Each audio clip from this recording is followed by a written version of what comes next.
Good morning, Xbox. Yes, welcome everybody to the 27th episode of Good Morning Xbox. I'm your host, Mr. Boom Boom Kaboom. Newf Nukem is in the room and up and ready to go. We've got a phenomenal lineup. Our panel is here. Well, most of us are here this morning, and our guest, well, he's extraordinary. We'll get to him in just a moment, but let's introduce our phenomenal panel. Get this out of the way real quick. Cerebral Paul is running a little bit late, I understand. Hopefully he gets here soon. And CoolCat Terri cannot be with us this morning. She is, life has caught up to her, and she's busy this morning. She cannot be with us, but she sends her regards, and hopefully she is back in fine force next week. And she picked the perfect week to not be here because we're going to be chatting Halo Infinite at some point, and we all know how much Terri just loves Halo. So there you go. We saved her the agony of sitting and listening to all us Halo guys going all in on it. So anyway, let's get down to the panel. Eternal Shaddai, good morning and welcome from Cell Block 22. Good morning, Newf. Good morning, everybody. And also good morning, Boom. Welcome to Thank you, sir. Good Morning Xbox. And the chat is very active, so let's get right into it. Indeed. Our next panel member, looking pretty dapper this morning, ready to roll. It's Axel1324. What's going on, Axel? Good morning, everybody. Good morning, Newf. Good morning, Boom. Great to have you on the show. Can't wait to Thank get you, into sir. these topics. Indeed. Next panel member, Scrub Nerds. What's going on, bro? Hey everybody, what's going on? Glad to be with you this morning. We got a great show, got some great topics. What's up to the chat? I see y'all in there. Good morning. I'm glad to have Boom here with us. Let's go. Yes, and speaking of Boom, yes, Mr. Boomstick XL from Double Barrel Gaming YouTube channel. Link is in the description. One of the fastest growing channels in the gaming podcast streets, and why not? He is certainly one of the hardest working, most level-headed individuals you guys will ever meet. I consider him a friend, but he's also a fantastic colleague in the podcast game, and I've been on his shows many a times, and we are fortunate and lucky to have him here with us for the first time ever, making his first appearance in episode 27. Mr. Boomstick XL, what's happening? Hey, gentlemen, thank you so much for the warm welcome. Super excited to be here. Lots to talk about. Halo, Game Awards. It's crazy that at this time of the year, we're closing up shop, right? It's the end of 2021. Usually we're scratching for any kind of information to talk about. Man, there's been a lot. So we have a lot to get into. Glad to be here. We do have a lot to get into, and I'm going to make this real quick with the chat, guys. I love to acknowledge everybody, but I'm going to try to make it quick because, as much as I like to acknowledge and say hello, it starts to bog the show down at times, so I want to keep this one moving. We'll give a quick shout-out right off the start, guys, and I'll try to catch up with some people later on. Obviously, we got to acknowledge some of our biggest and best supporters, including Doggy Dog 420, who's always here bright and early. How are you, Doggy Dog? And speaking of, he drops the first super chat of the morning. $1.99 coming in hot and heavy. Good morning, new panel chat. Much love to all. Much love straight back at you, sir. We've got the Gander Lad hanging out with us this morning as well. We've got Nix. We got Fuzzy Belvedere. Casket Repair is in the house. Gone Mad is ready to roll. Who else we got? We got Nix. We got General Spartan is ready to roll. See that here. We got the real Kool-Aid Man. Nice name. I think we've caught up with everybody. So there you go. So welcome everybody to chat. You guys are awesome.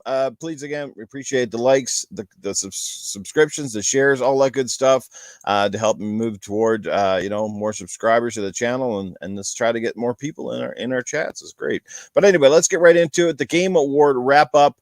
Let's get down to it right away here. And we'll be talking some Halo very shortly. So the Game Awards. We're going to start off, guys. Like I said, we're going to make this quick. We're not going to go over every category. But let's go over some of the bigger ones. And we'll start with one of the biggest surprises early on in the show, which was for the best performance. Now, last week's show, if you guys recall, every single panel member had picked Giancarlo Esposito for his role in Far Cry 6. However, Maggie Robinson stole the show, not only with, I guess, her performance, but that outstanding dress that she had on. Woo! And she takes it as her portrayal of Lady Dimitrescu from Resident Evil Village. How did you guys feel about that? Definitely a big surprise. Everybody's jaw on the floor. Who wants to go first? I'll say something real quick. Get Scrub. Go ahead, Scrub.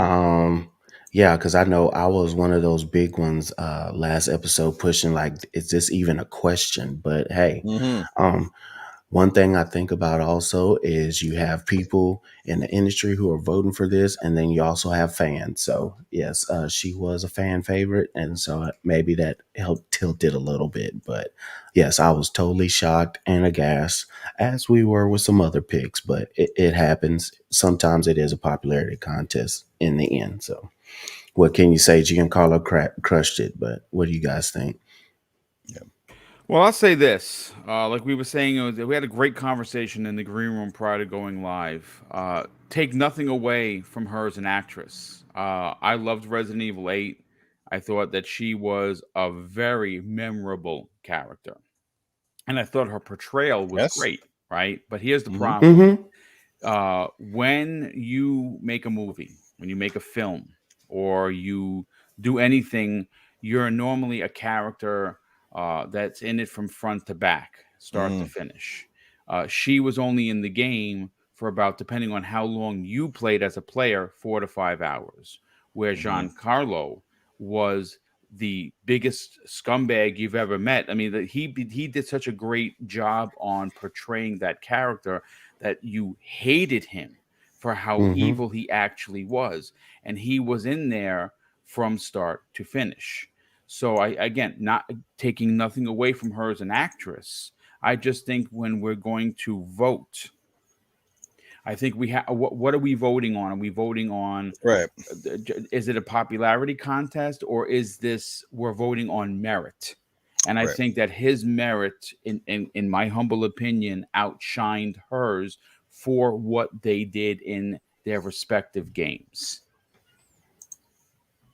Well said. Yes. Well said. Yeah. No, like I said, she wasn't in the game overly long, and I think that's what set it apart. Everybody else kind of played a more central role to the characters in their particular games. And unfortunately, the Game Awards doesn't have, say, a best supporting performance or anything like they do in the Oscars and other Academy Awards. They just have the one category. So, yeah, it is what it is.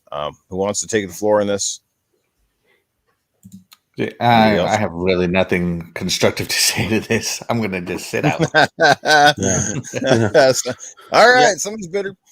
Yeah, same here. Since I haven't played Far Cry 6 or Resident Evil 8 yet, so Right. I really don't have anything else to say other than I was really in shock.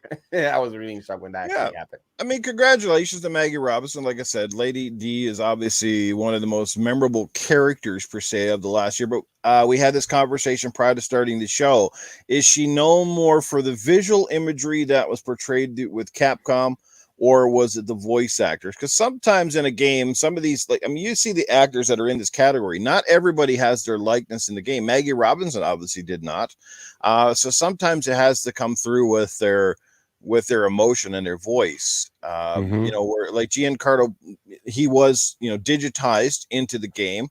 I think the rest of the people in the category here were not representations of themselves. At least I don't think. I can't speak for Deathloop because I didn't play it. Were they actual digital representations of themselves, or did they just talk in parts? Mm-hmm. Well, I will say this though, Newf, because I know Boom can answer this because he's a big fan of Resident Evil. Out of the villains of Resident Evil, how many of them had talking parts? But they are very memorable for as far as chasing them down, the fear factor, Right. and all that stuff. And they weren't talking, so you can have a great character, a memorable character, and you're not having a voice act. And I think that's what Lady D is because it's this gigantic woman who had this ability to just mow you down. And oh yes, she's very voluptuous. So I think that's more of it. Yeah.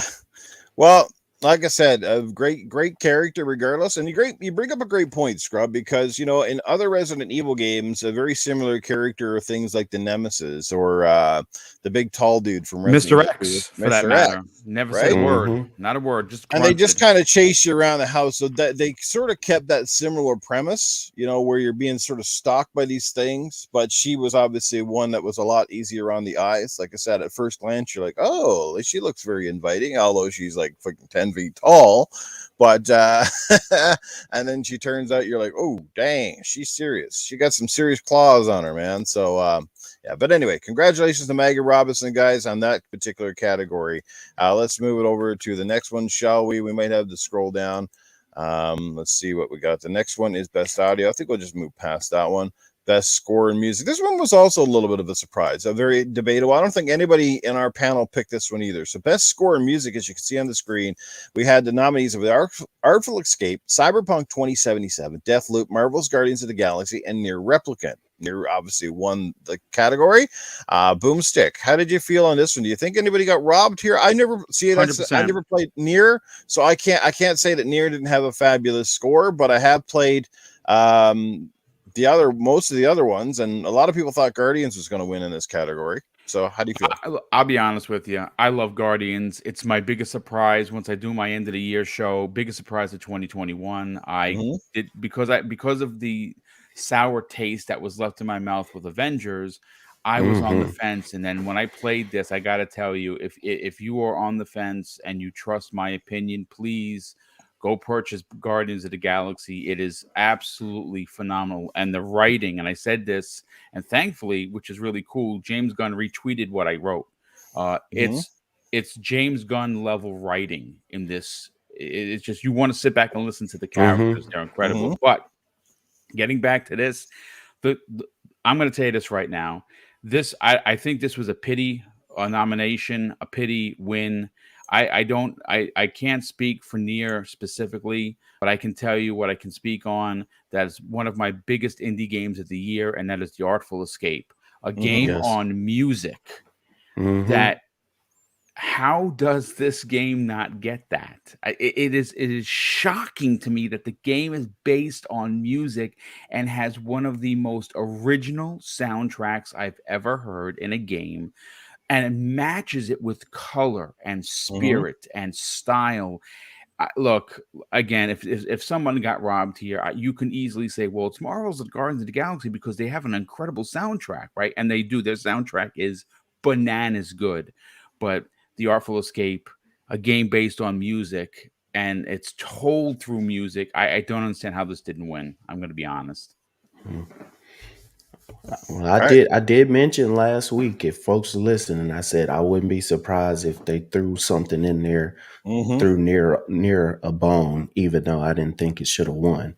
So, but some of these categories, you can kind of tell it was like, all right, Artful Escape, we're going to put you as a nominee so we can applaud you and everybody can see that you're a great game. We're not going to give it to you, but you got nominated, kind of like Psychonauts, but we'll get to that later. Axel, Shaddai, anybody want to toss your hat into the ring on this one? So I've actually heard both the my pick was Cyberpunk 2077, and I've actually heard since then the Near Replicant soundtrack because it won. I want to hear it, and it's good. It's really good. Is it better than my personal pick of Cyberpunk 2077? I think Cyberpunk 2077 is just more my pick. I haven't heard The Artful Escape as I want to play it and experience it firsthand, but I'll just it's good. I just don't know if Near Replicant should have won. That's all. Right. For me, I'm just with Boomstick. Just because The Artful Escape was just pretty much based on music. So, and that's the reason why I chose that last week, because, hey, it's a music-based game. And by actually looking at who won, that was something that I really wasn't expecting. It was like everybody said, it was actually a curveball. But I never got to. I played Cyberpunk 2077. I wasn't too into the music because I'm more into looking around and do what I have to do. But that's the reason why I actually picked The Artful Escape, just because of the music. It has to be one of the original music game that you could probably, they could probably make. So that's the reason why I chose that. Surprise, but yeah. Right. That's why I chose that. Well said, guys. I don't have much to say in the category simply because I haven't played all the nominees, so it makes it very hard to, give a final judgment. I have heard a lot of people in the community say they preferred Guardians of the Galaxy, and I have no doubts that every one of these 5 nominees were phenomenal in their own right. My argument last week was when it comes to Guardians is the fact it uses a lot of licensed music throughout the game as opposed to as much as the original side of things. But yeah. But either which way, congratulations to Nier Replicant. I have played Cyberpunk, and I agree with you, Axel. That game does not get enough love for its audio. I think Cyberpunk is the victim of its shoddy launch, and that continues to sort of follow it around the industry. But the game was a lot better than people gave it credit for. I don't even think people played it long enough to really appreciate what Cyberpunk did or was even trying to do. They just wanted to hate because all of a sudden it was a flagship for this generation. Or at least I should say a flagship for the COVID years of coming out and with the big hype and then sort of not living up to it. But hey, that's another topic for another day. We got a super chat coming in from Aaron JF94, $2 in the super chat. Newf and boom! Exclamation marks. Well, yes, there's a lot of boom, boom, kaboom on this show this morning. Good stuff, guys. I've been Six Layer. What's happening, bro? In the chat, John 907, Retro Nerd, Freddie Fox. I see Cray Simmons was here as well. I see Mr. Tushy hanging out with us. Tush, good to see you, man. And hopefully the community game nights went off well the last 2 days. I really hate it when I miss them, but hopefully I can get back here real soon. All right, let's move on to the next category. We're starting to get into the hot and heavy ones here now. Best art direction. Now, this was another highly contested one right here, and we had a bit of a debate last week. It looks like Axel and his Sepia filter won the vote. Skip, please skip.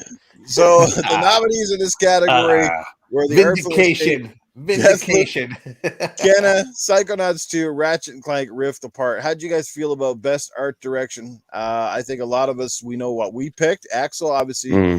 Axel, did you pick this one or did you just say it was the one that was going to win? I can't remember. No, he picked it. You picked it and said it was going to win? That's ballsy, Axel. But Axel, you might as well take the floor on this one first then. Yeah. Oh, what can be said? Deathloop looks phenomenal. The use of color in this game, and the use of the levels, intelligent use of the puzzle levels is phenomenal. I personally haven't played it, but I've been watching some streamers play it, and every time I look at it, I'm just like, this game looks really good. It looks really, really good. And I know everybody wants Psychonauts 2 to win, but all these games look great, but for me, the only one that looked something like akin to nothing else was Deathloop. And yeah, the best way I could have described it was using a sepia filter. Obviously, it doesn't, but that's the way I described it. So, sepia filter for the win. Shame. Hey, man, get your artistic side out there, Scribners. Mr. Boomstick XL, interested to hear what you got to say on this one. I have a feeling I know what you picked, but I don't think it won. Yeah, I mean, there are two particular games that you can call it snubbed, ripped off. I don't know what people were thinking. Psychonauts 2 being one of them for specifically for this one. I mean, could that art direction have gotten any better? I find it hard to believe. I mean, listen, I played that loop. I'm a couple hours into it. It's quite a stunning looking game for sure. Do I think it's better than Kenna? Yes. Better than the Artful Escape? No. Ratchet and Clank? Maybe a tie. Certainly not better than Psychonauts 2. And I don't know if you have it in the notes, but another game that completely fell off the map for voting, and it shocked me, Death's Door. Didn't win nothing, and neither did Psychonauts 2. It is quite shocking that these two darlings of the industry got nothing. It's shocking to me. Probably because it's maybe too simplistic for Death's Door, I guess. Yeah, maybe. Like I said, I think they did not want one game sticking out. But we have seen other years where a game sticks out and they win freaking everything. Yes. So, thank you, brother. It's called The Last of Us Part 2, which, in my opinion, had great graphics, great gameplay. Story was garbage. But I think Psychonauts had the ability to win multiple awards, in this game. Am I mad they did them multiple? But this one was where I was planting my flag on that Psychonauts should Could have have won. swept. I agree with you. Right. I think It could it have. could have swept. Sure. But for outstanding creative and or technical achievement in artistic design and animation, when you put all those things together, I think that's Psychonauts too. So it's kind of like with Giancarlo Esposito. There's one that just really stuck out with me after playing and watching some of these games. I also played Artful Escape, and I think that was amazing. But I think to me, Psychonauts 2 just edged it out. But it's one of those things. It's what the people want. It's what the voters wanted. Who voted? So you just kind of deal with it. But that's not for me. That's not my game. I hear him. All right. Should I? No, I'm just saying, like, when Boone's mentioned Death Door and all that, like I said, I guess it was too simplistic. But when it comes to this one, I thought the same way. Psychonauts 2, after, like I said last week, I said after they were purchased by Microsoft, a lot of the things got bumped up, and it showed. Like, everybody here in the panel, they're very happy. They're pretty much, they saw the fruition of how it was in the past, Psychonauts 2 to now, the treatment that they got. And, of course, we're going to love how it looks, their art design that they picked, but it's still a shocker that one actually lost. And I think that one I actually picked also. And of course, when I saw Deathloop, I kind of put my head down, shake it a little bit. I was like, that Axel, man. That Axel, I don't have nothing else to say, man. I was like, that Axel, man. He got paid, like I said. He got paid. He knew something about it. He really did knew something about it. So he got paid. Well, I think of all the categories, this was the one that disappointed me the most. I think if there was one category Psychonauts really deserved to win, would be art direction, because from start to finish, that game was unbelievable. So many memorable moments. I mean, every level is almost like an entirely new game per se. You know what I mean? Like, it plays out so differently. Absolutely. Like, it's a platformer in the vein of, you could say, Mario and Sonic and others, but it plays nothing like either one of those. How they use all of these metaphors and how they brought in, obviously, like, the mental side of things, like mental health issues and gambling, and all addiction. of this stuff. Gambling. They touched on some serious topics. Like Kenna and Ratchet and Clank, not to take anything away from both of those, look like really good, like Disney Pixar films. Like, they look phenomenal, right? Like, that's the thing. And even credit to Kenna, because it was a smaller scale game. It looks great. But for both of those games, they didn't really push the envelope to a lot of things. Like, we haven't really seen it before. Like, honestly, like Ratchet and Clank look like a little nicer version than the one that came out on PS4. Obviously, a new character, the whole Rift aspect of the game. Yes, it was a really good looking game. No one can dissuade that. Same with Kenna, really good looking game. But if you sat down and looked at both of those games, there's nothing that, in a sense, that you haven't kind of played before. Borrows a lot of familiarity. The two that stand out in this category is the Artful Escape and Psychonauts, because they did a lot of new things. Very distinctive art styles. Very, like, if you look at Psychonauts, as I said, every character, even in Psychonauts, is nothing like the character before it. They look nothing alike. Everybody looks so different, right? The way their eyes are, their hair colors, everything. They all look weird and wacky. Like I said, it's like a Tim Burton meshed with I don't know. It's like a weird little world, and like I said, I think this is the one cat. Nothing against Deathloop either, because again, I haven't played it, but I've seen enough footage of Deathloop to go, looks like a really good game, and it's got a cool premise and story aspect to it. But like, art direction, I don't know, that's a stretch for this one. We've seen that style before, Newf. You know what I'm saying? The two other Bethesda games, their names escape me, where you use stealth as your main weapon. The Arcane games? Yes.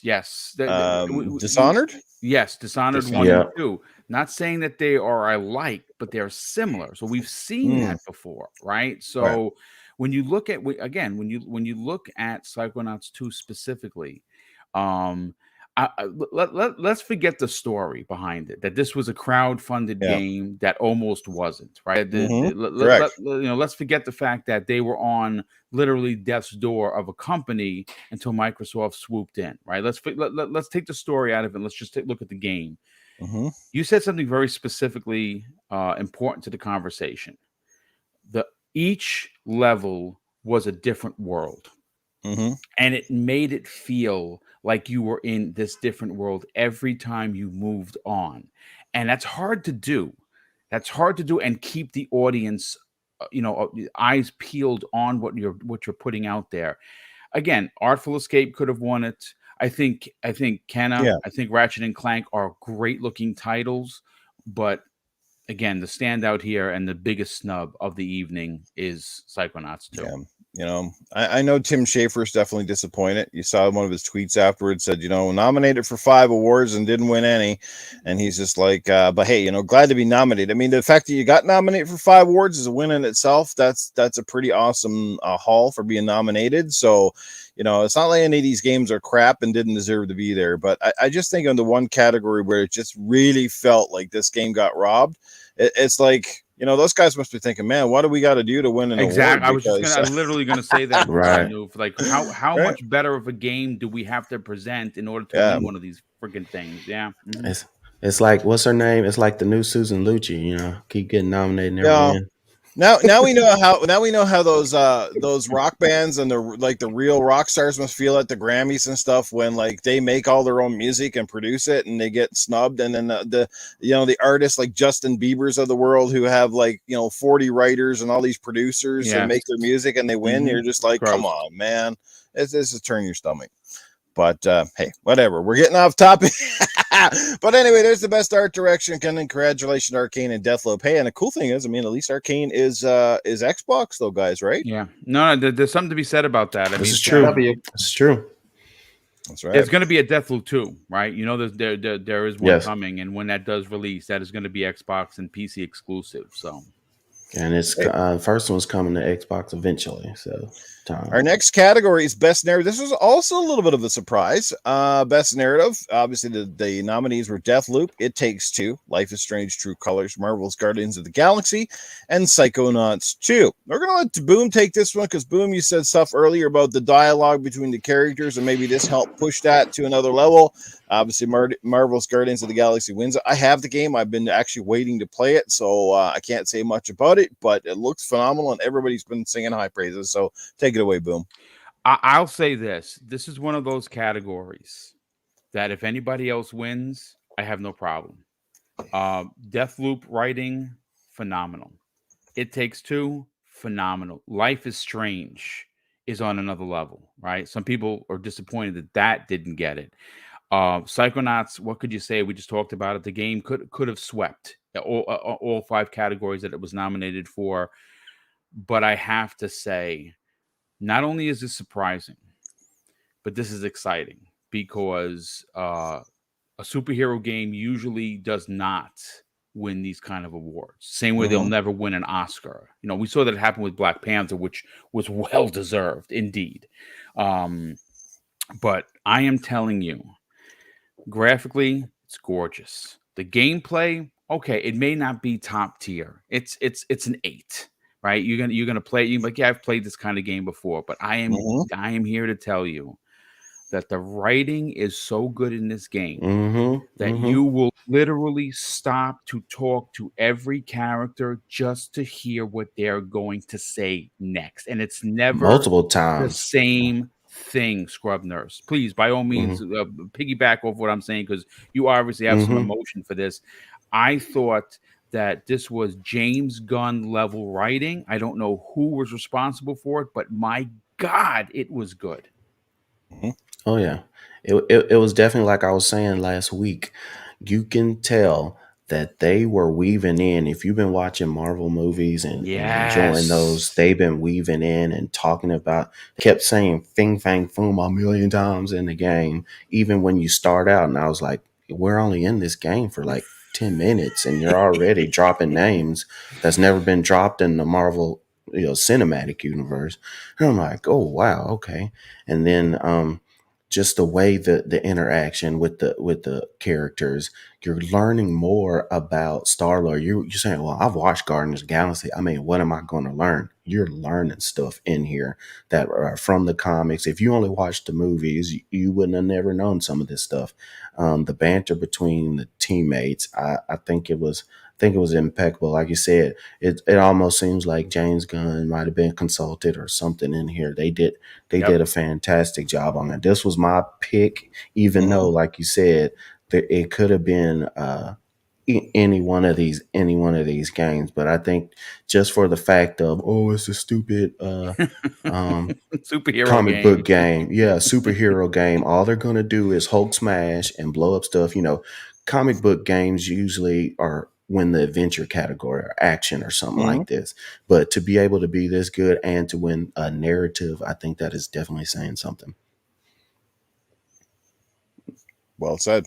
Who hasn't had a chance to talk on this one? Maybe you got a mouthful about this one.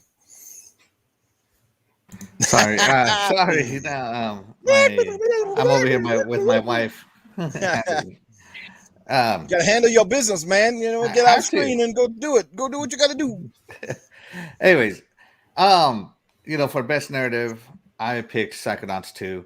I haven't played Marvel Guardians of the Galaxy, but I am looking forward to it just based on what I've heard, and I've heard nothing but fantastic things from it on Boom's podcast, on your podcast, Gaming After Dark. Basically, every podcast I've heard has said, "Oh, this is a fantastic game. Everybody should play it." So it's on my Christmas wish list. So fingers crossed, I get it. And I hope I pretty much know that it's going to be as good as everybody says, especially after Scrubness dropped the name Fim Fam Foom. Spoiler alert. Thanks, Scrub. It's in the first 5 minutes. All right. It's just dropping names. It's just a name. I got my copy at Black Friday for $30. It's still in the shrink wrap. Like I haven't even popped it in the console yet. Don't feel bad. Cyberpunk 2077 still sealed. Like I'm waiting. Oh boy. I'm waiting. He's waiting for that new update. Yeah, exactly. It's gonna be a while. Same here. Yeah, same here. Yeah, no, there's lots of games still in the saran wrap just because we're adults now. We don't have that kind of time. I know. But yeah, shout out to them. Congratulations to Square Enix and the studio that made this one. But yeah, I personally would have given it to Psychonauts as it is the best story I've ever played on a 3D platformer. So yeah, that's my thought. Saying something. Yeah. Any thoughts on the best narrative? Do you think Guardians is well deserved or not? No, how can I say? Like, I know last week I voted for Life is Strange because due to the fact I play Tell Me Why, and that's from the same studio that that created Don't Nod. They created it, and that's why I picked Life is Strange. Anything that is created by them, the narrative is pretty good. Am I surprised by Marvel's Guardians? No, because I don't know if I should put it on the same balance as, let's say, anything that Batman was created, because their narrative was good too. So I'm not surprised by it, especially that nowadays, the way I see it, Marvel is hitting it from the movie. So I'm not surprised if they are starting to create something special, probably from now until probably later. That the narrative from Marvels are becoming good, especially from Spider-Man. Now it's Marvels of the of the Galaxy. We don't, we will know that when Spider-Man 2 and Wolverine releases, is gonna be good with the narrative too. So I am not surprised by Marvel's Guardians of the Galaxy winning on this category. I'm not surprised. Nice. Well, I'm a little bit surprised, as you guys all mentioned, or one of you guys mentioned earlier. Like I said, it is a movie-based game. It's based on a licensed property, and traditionally known, like they don't get as much love or attention as other individual or original efforts. Right? You can't.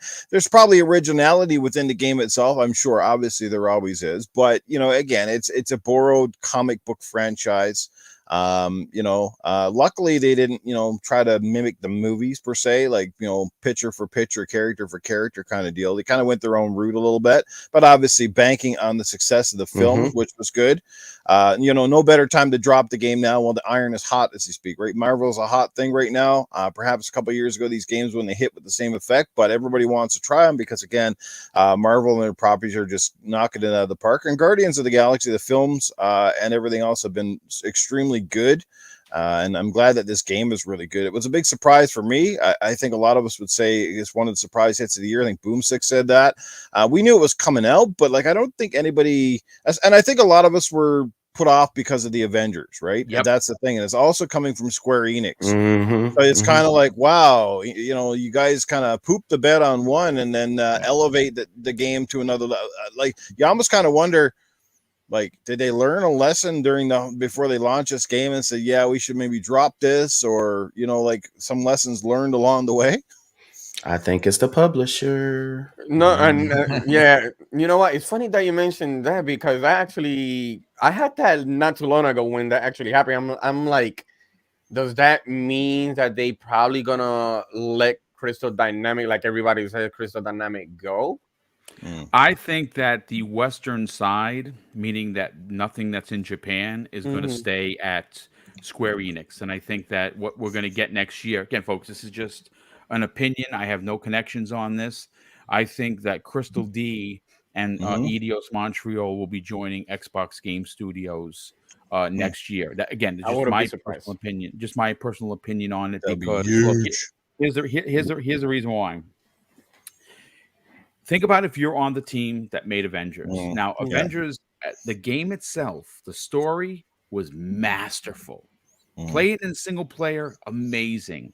What wasn't amazing was the table, going to do these ridiculous side missions for gear. The gear was dumb. Yeah. It was just dumb. It just ruined the game. But I don't think that came from the team that made the game. I think that was a Square Enix. Hey, we got to monetize this thing. Let's make some money on the back end.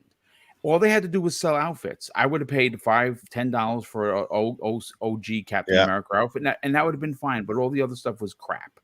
But just look at what Square Enix did. They threw this whole development team under the bus and said they just didn't know how to handle this game, right? And no one does that if you intend to work with these people because you're dejected as a creator. Do you want to work for these guys? So I think that they were on their way out. And as we know, Square Enix has never been happy with numbers. Even Guardians of the Galaxy, as well as it did, they're like, yeah, it underperformed. Nothing is good for them. So I think that these two teams, what you're seeing is early work. Just imagine it with Xbox next year and in the future. Again, my opinion. I think you're very right, Boom. Great points there. I think what happened was, after the success of the first couple of Tomb Raider games, Square Enix just thought, how can we miss? We got probably the world's biggest superhero property with one of the most successful studios in the last few years, right? With their property, and they just thought it was a no miss. And but somewhere along the line it was botched. Like I said, this is understanding your audience. That's what I keep saying. Not every game needs to be like Destiny or Fortnite or a copy and paste recipe. There's, like you said, I say that about Star Wars. You don't need to sell those games, sell themselves, so you don't have to add a bunch of junk to sell them. That's the thing. They sell themselves. All you need to do is have a good game in the middle, and it's a win-win combo. Instead of going, when you start thinking about how to sell the game before you make the game, that's when you're in trouble. Exactly. That's when you're in trouble. That's putting the horse before the carriage is how my dad would say it, right? Yes, that's a great point. That's putting the carriage before the horse. Is that how it goes? Right. Cart before the horse. Yeah. Cart before the horse. That's exactly what they're doing. Put the cart before the horse. You're not trying to push the cart with the horse behind it, dude. That's the point. We got a horse. In comes Cerebral Paul. The horse's ass and no camera today because I'm still not feeling well, so I'm here. But that's all right, bro. This is as good as it gets. So at least we don't. I'm glad you could be here. Main thing. Glad you can be here, Cerebral. Obviously, you can see best narrative. Maybe you can finish up on this one. I said my piece. I'm happy either way. I don't honestly when it comes to Psychonauts or even the game that I picked this game of the year with It Takes Two, the stories weren't excessively strong. Some of the characters weren't bad, but so like that's where I leave it. So this one, I'm kind of happy for in a way, but I have yet to play Guardians. So, but either way, but sorry, you really want to end off on this one? Well, let me just say, when I think narrative, I think of more than just how more than just the story itself, but how well it tried to get a point across. I think both It Takes Two and the other one I actually wanted, Psychonauts 2, were both in a way, for me anyway, very good narratives. Either one of those could have and should have won in my mind. Just I don't know what they were looking for with narrative storytelling in general. Right. Okay, maybe Guardians does that, but I haven't played Guardians yet, so Right. I don't know. But I thought, as far as being a meaningful story, something with a little bit behind it beyond just play a game, I thought the other two I mentioned did that far better. Or at least in a worthy way. Well, I think Boomstick mentioned it. Like when you look at Avengers, right? The game was solid in many ways, but what pulled you out of the experience was constantly going back to the ship and going to the table. It's like you felt like you weren't it felt like you really weren't playing a story at that point. It was kind of like, why am I going here? And it got really confusing because like I went back to playing it after months of not playing it, and then I was just completely lost. Like, what the hell is going on? I'm like, which mission is actually really important? Which mission is just go over here to get a new suit of armor or a piece of clothes? Like it lose. And I think when games do that, when they're supposed to be focused around characters and story, which the Marvel Avengers, that like the whole Marvel universe is all about story and bringing characters together, and that's kind of almost the opposite of what they did. Is almost like they took everything and just blew it up and said, let's just basically take what's popular, throw it into a Destiny like mix, and hopefully we sell a billion kajillion things while we're doing it. Yeah, that one definitely got confusing as far as what you need to do to get what. There was no cohesive flow at all. Could you imagine if they made their Tomb Raider game like that? Never mind the copy and paste characters, because they were all basically the same characters in different skins. Just think about that for a minute. Could you imagine if they made a Tomb Raider game like that, where after every level she had to come out and she circled through some kind of a board and was like, oh, I wonder, should I go over to the left because I need a new brassiere? Yeah, let's do it. Let's go. Or Indiana Jones, after every mission, you had to go back to the college and teach a course, and then you go back out again. You get the point, right? This is what I'm saying. Some games, you just leave it alone. You don't have to mess with the formula too much. That's the whole thing.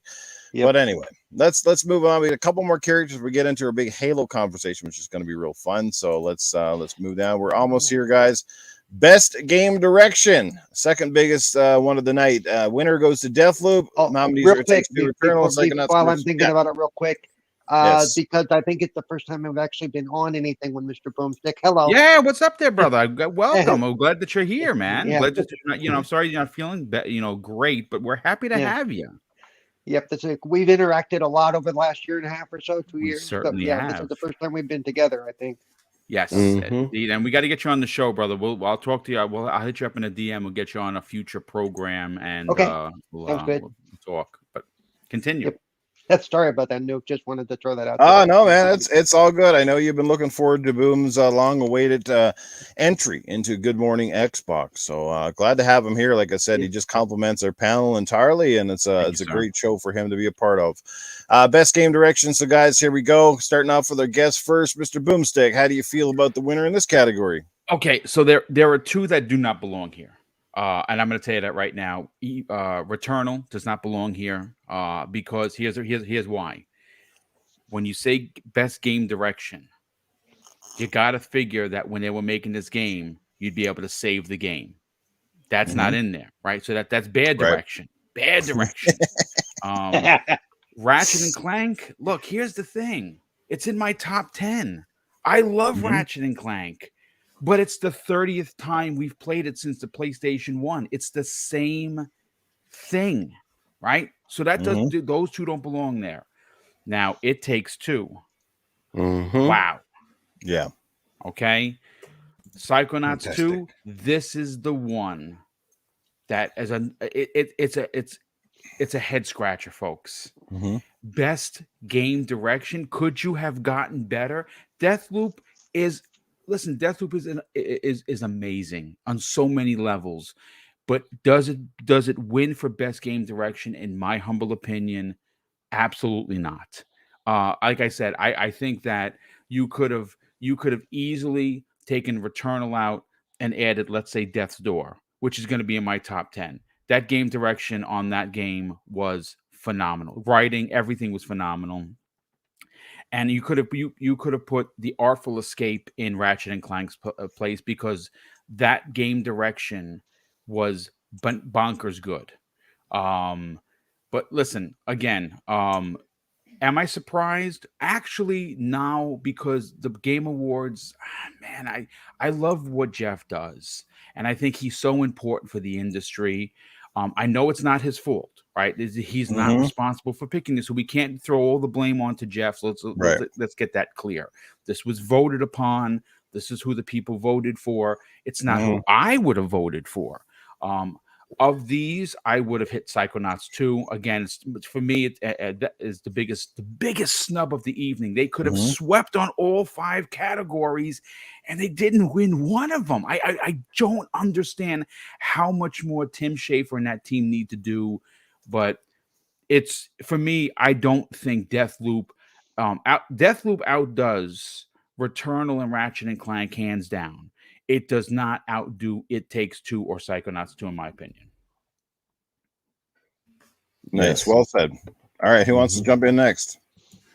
I picked It Takes Two in this category just by, if we're going by what we listed as best game direction, which was awarded for outstanding creative vision and innovation in the game direction and design. And yes, Psychonauts has, I think, definitely should have won best art direction, but I think It Takes Two, with bringing in this game and not just being, oh, it's a co-op, where a lot of times, like you were saying last week, Newf, how, one person might be better at the game than the other one, and the other one's just getting kind of carried, or somebody's strong. Both of you have to work together and be almost in sync while you're playing and talking and laughing through the game to be able to make it work.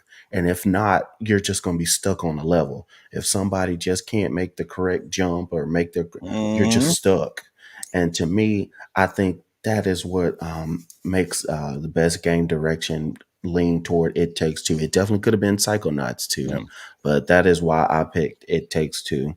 I don't understand how Deathloop won 2 games. 2 awards. If you gave them one, okay, fine, but you got art direction and game direction. But it is what it is. Nice. Shaddai, Axel, anybody? It's Paul. Get ready to jump. Shaddai, why don't you go for it, man? Because you're always like sitting up there, like, come on, man, get out of it. Let's go. No. Like I said before, I like to listen each person's point of view, and for me, I guess I'm a slow gamer or anything like that, because the thing is, like, Deathloop is like similar to Dishonor, so I'm like, I'm not gonna see anything different, between them two. Returnal, I'm gonna compare pretty much like Recore. I'm like, so it's gonna be like everybody says, it's a rogue shooter game. Psychonauts, I never played it. And Ratchet and Clank, the last time I played Ratchet and Clank, honestly, is on the on the PSP.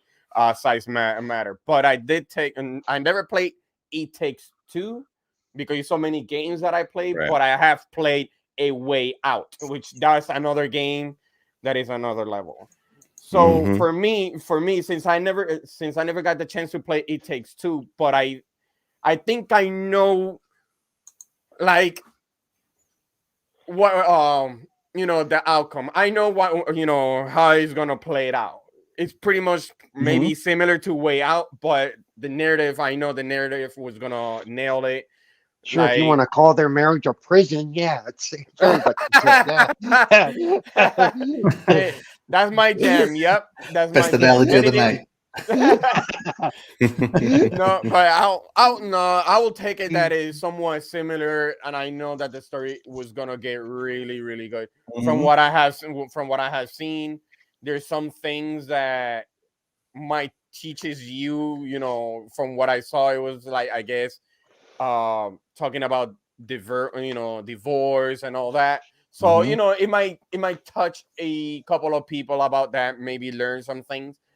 So I know that's the reason why I took last week It Takes Two, just from my experience that I did with A Way Out, and I know it's gonna be another hit, by the game It Takes Two. Well done. All right, Paul, Axel, anybody? I will say that he mentioned A Way Out. I think It Takes Two, even for all the praise it gets, there's still a lot of people who have not played it. Same with A Way Out. They are underrated games for what they are. Once I started That A Way is Out, correct. I was totally drawn into it. The almost cinematic sequences as they switch characters, it wasn't just a wipe and move. It was like a fluid camera motion to go from one character to the other. Correct. And so I think more people should experience this game. I haven't had a chance to complete It Takes Two yet. I started it with Animated Evil, and we just haven't had time because we've both been doing our own thing. We do plan to go back to it. But I agree with most of with pretty much what Boom said, word for word. I think, like you said, the winner shouldn't be a game that had developmental problems that were based internally, and then go, oh, they did a great job with direction. Actually, no, they didn't. They blew up, and they had to self-correct. That's not a great job. So yeah, I would go with.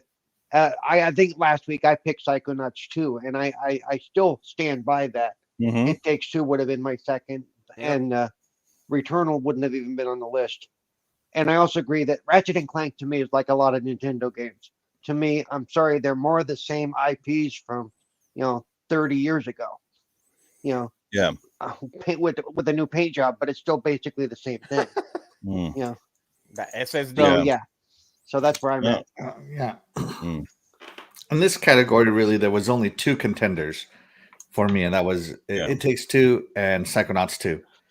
And I picked Psychonauts 2 because I have played a lot of 3D platformers. I enjoy 3D platformers, and Psychonauts 2 is hands down the best narrative I have ever played in a 3D platformer.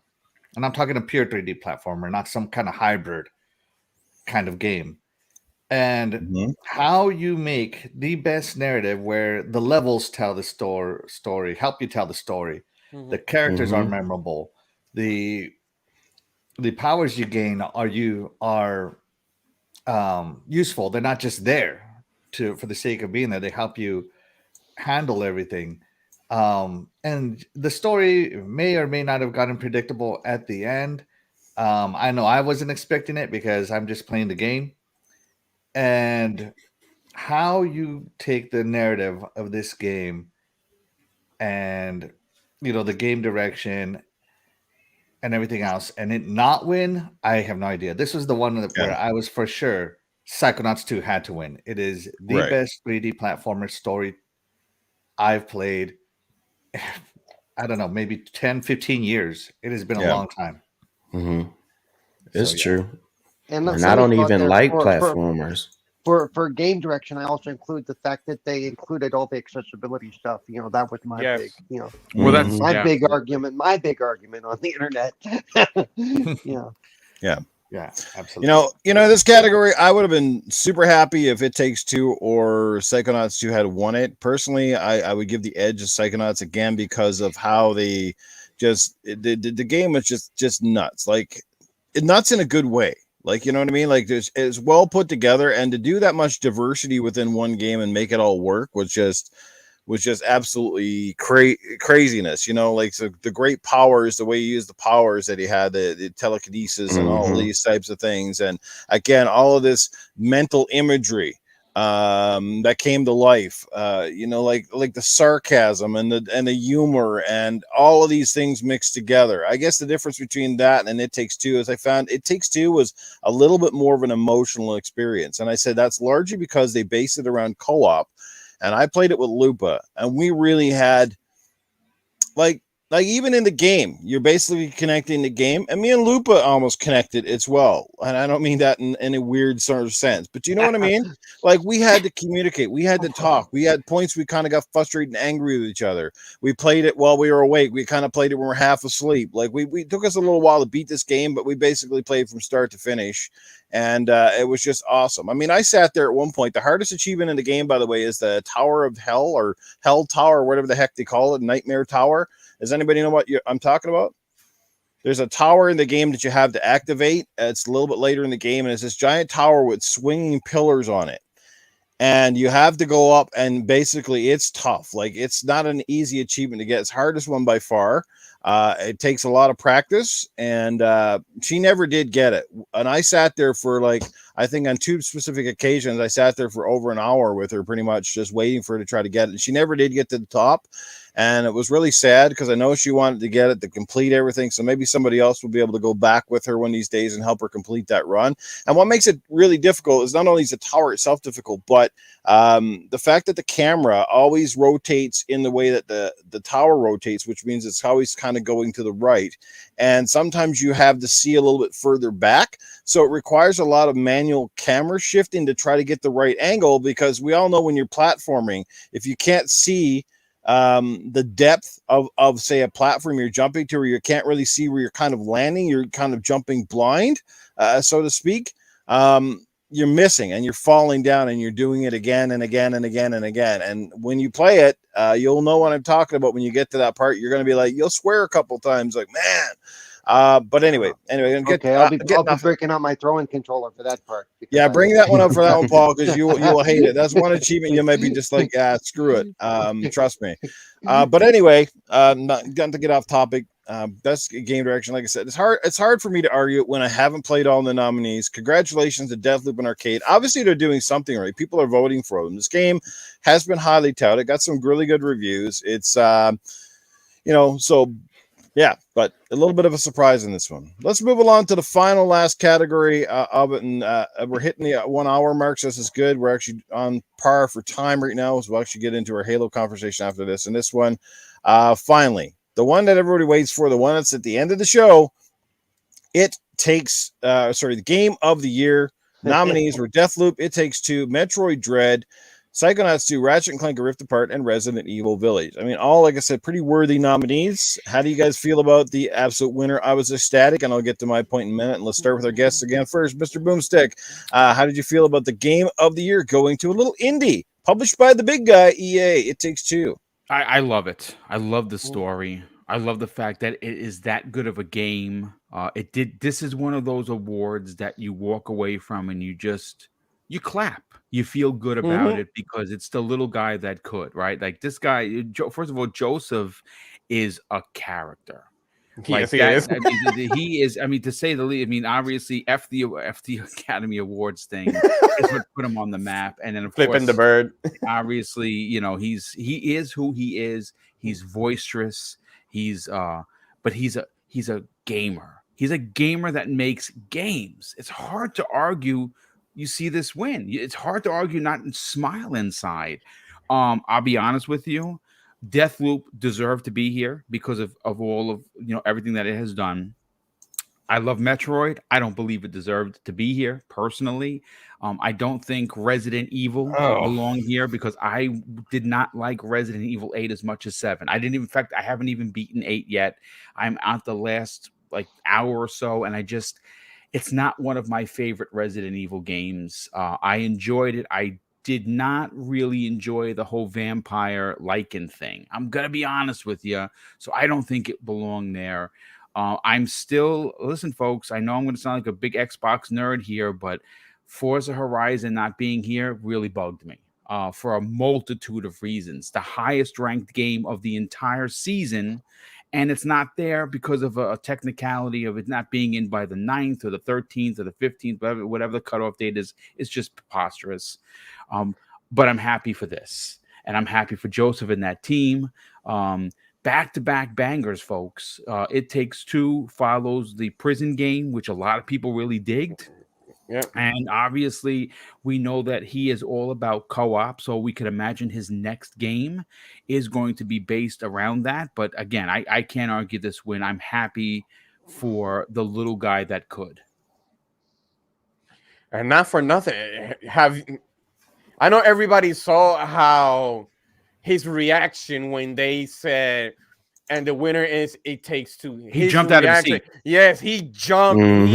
He Love it. was You love to stuttering. see it. Yeah, I love to see it. I almost cried for that because I'm like, he actually passionately, he even said it, the DLC flipping the bird, and you know what, he did a lot of crazy things, but the thing is that authentic, how authentic he is. Like, he really showed, this is the game, this is my creation. Well, not my creation, but the team's creation. We went against big pillars, and we won against those bigger pillars. They believe in us, and look on the outcome. This is the prize that we get. We are now recognized by a lot of people with this award, and he really, I was like, you know what, you actually deserve it. I went to Twitter. I'm like, you know what, you actually deserve it. What you needed to do was flipping the bird and say, and this is my a way out of here. So, so that's what I posted, because he really does deserve it. And like you say, Boom, that's a back-to-back banger from a way out. Actually, no, let's go a little bit further, which I didn't know. From Brothers to A Way Out to this one. You know something? I'm glad you brought that up, because a Brothers, was it A Tale of Two Brothers? A Tale of Two Brothers, yep. Dude, that's a game that was co-op but single player at the same time. It told a very emotional story. I mean, the end game of that story brings you to tears, right? Yes. It's, again, I did not even realize that he was part of that, but man, that's back to back games, by the way. No, and I played a little bit of that on how innovative that game was, and I can't believe how he polished that, like I said, from A Way Out to make it even better with this one. I forgot now. Oh, wow. It Takes Two. It Takes Two. But he really does deserve it, and now his name is out there. Now he's gonna be really well known, especially for a smaller scale like this one's. Yeah. So I don't have any complaints about this game to win. I don't have any complaints. Really not. Yeah, though I think we were all surprised, because last week we all said what we wanted to win or what we thought should win compared to what we thought was going to get the political hoo-ha up to, So I'm mostly glad to see this win, because that meant the game that we all thought was going to take it out by default didn't. And I know that sounds dicky, but it's true. Right. And so, yeah, I'm glad they won. But I agree with Boom again. I think Forza should have been here. I mean, if it could be nominated for the other awards, and it did win the two awards it was up for. Actually, won three. It won three awards. That's right. Yeah. It won three awards. Accessibility, sound, and best racer. Yep. Best racer sports, which they kind of announced over the accessibility thing, also won. Whatever, which was cool. So they got their awards, but they should have been up for this one as well. Because how can you say they can get those others, but they didn't qualify for this one? Wait, what? That really doesn't make sense. But I'm happy with this choice, very much so. Because most of the other ones I hadn't played, and some of them, I may not play. I had hoped Psychonauts 2 would take this. I am glad it wasn't ripped apart. I'm sorry, I am. I mean, I hadn't played Resident Evil Village yet. It's on my list. But like Boom, those kind of games, I get into them for a while, but I very seldom finish them. They don't keep me engaged. Right. Because it becomes more of the same. Run from the guy, turn around, kill him, run from the guy. It's okay. I can do that all day, But it's not, to me, it's not an engaging story. When I look at Game of the Year, I look at the whole package. Right. So that's where I'm at. I'm glad It Takes Two won. Yep, and that's why I picked It Takes Two for the whole package. And like I said last week, I was thinking Psychonauts. It was going to be a fight between them and Psychonauts too. And I figured Psychonauts wouldn't get all the awards, but I They figured should have got either. one. I mean, come Yeah, on. I figured either it was going to get art direction, and then if it didn't get any other ones, it might get Game of the Year. Because if you look at Game of the Year, it's saying encompasses all the things What into about the one. narrative? Yeah, the narrative narrative. I figured it was going to go to somebody else, but I figured this one. When you say best a Game of the Year, it was saying encompasses each part: sound, design, directing, art direction, all of that in one big ball, and that makes a great game. It was going to be either Psychonauts or It Takes Two. The only reason why I went with It Takes Two is because a game that didn't just come out, 3 months ago has been carrying the hype all through the whole entire year. The whole entire year, no one was saying anything bad with this game. Nobody was disappointed. This little game was getting pushed by whoever you ever heard on YouTube or anybody who's played it has pushed. Man, this is a great game. Man, this is a great game. Man, you need to play this game. It was overshadowing the big titles. Yes, it was. Exactly. This was the year of the indies and the smaller games, and I think it deserved it. So I'm glad it won, but Psychonauts should have won something. Should have won something. Right. Okay, who did we not get to? Who did not have a chance? Psychonauts was snubbed.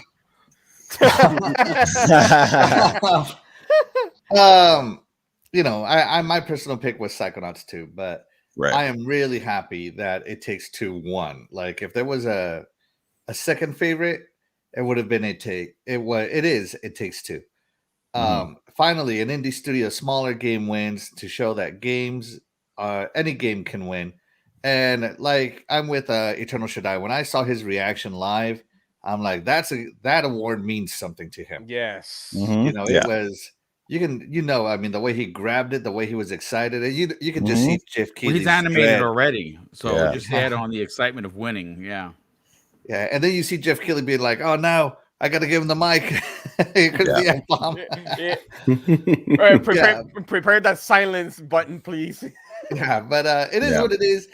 It Takes Two definitely deserves it. I'm playing it right now, and I'm loving what I played so far. I haven't beat it yet. But it's definitely a good story, and it is so unique. Nobody has made a game like It Takes Two or A Way Out before it. Right. You cannot play this game by yourself. The title itself is It Takes Two, and it literally means it. Yeah. Damn straight. Great point. And the way you control things and the way you gain your abilities and you start to solve puzzles. It's fun being able to talk that out with your partner, whoever that partner would be. So yeah, and by the way, over there, Newf, what's up with that? It Takes Two and chill. What's up with that? That's a gaming after dark topic. Let's not go there. I think I may have missed a super chat earlier. You did. I did. There was one. Let's get it out real quick before it goes. Aaron JF94, Aaron Fulton, what's going on, brother? Thanks for the super chat. He says, "Boom! You saying Square is going to give Xbox the Crystal D?" Borderline Gaming After Dark super chat. Sorry about that, guys. Make sure you remind me of the super chats. I hate it when you kind of miss them. People paying money and stuff. So I don't try to do that, certainly. So again, apologies. No, there's a lot going. Trust me, it bothers me when I miss them also. But when there's so much going on, I have 3 screens open, so sometimes I miss them. But a lot of the guys that I work with put them in the private chat, which is great. Boom! I got no excuses. Boom! You got a much bigger audience than I do. So when I miss them, it's like, damn. You know what I mean? Nah, it's a lot going on, brother. These shows don't run themselves. No, that's true. All right. Everybody had their chance to say, because I definitely have a few words on this one. That's it. Yeah. I'm done. Yes. All right. I was astounded and I was happy. You guys remember the show last week. I did not think it would win, but it was my personal pick. So that made me all that much happier. We played this game back early in the year.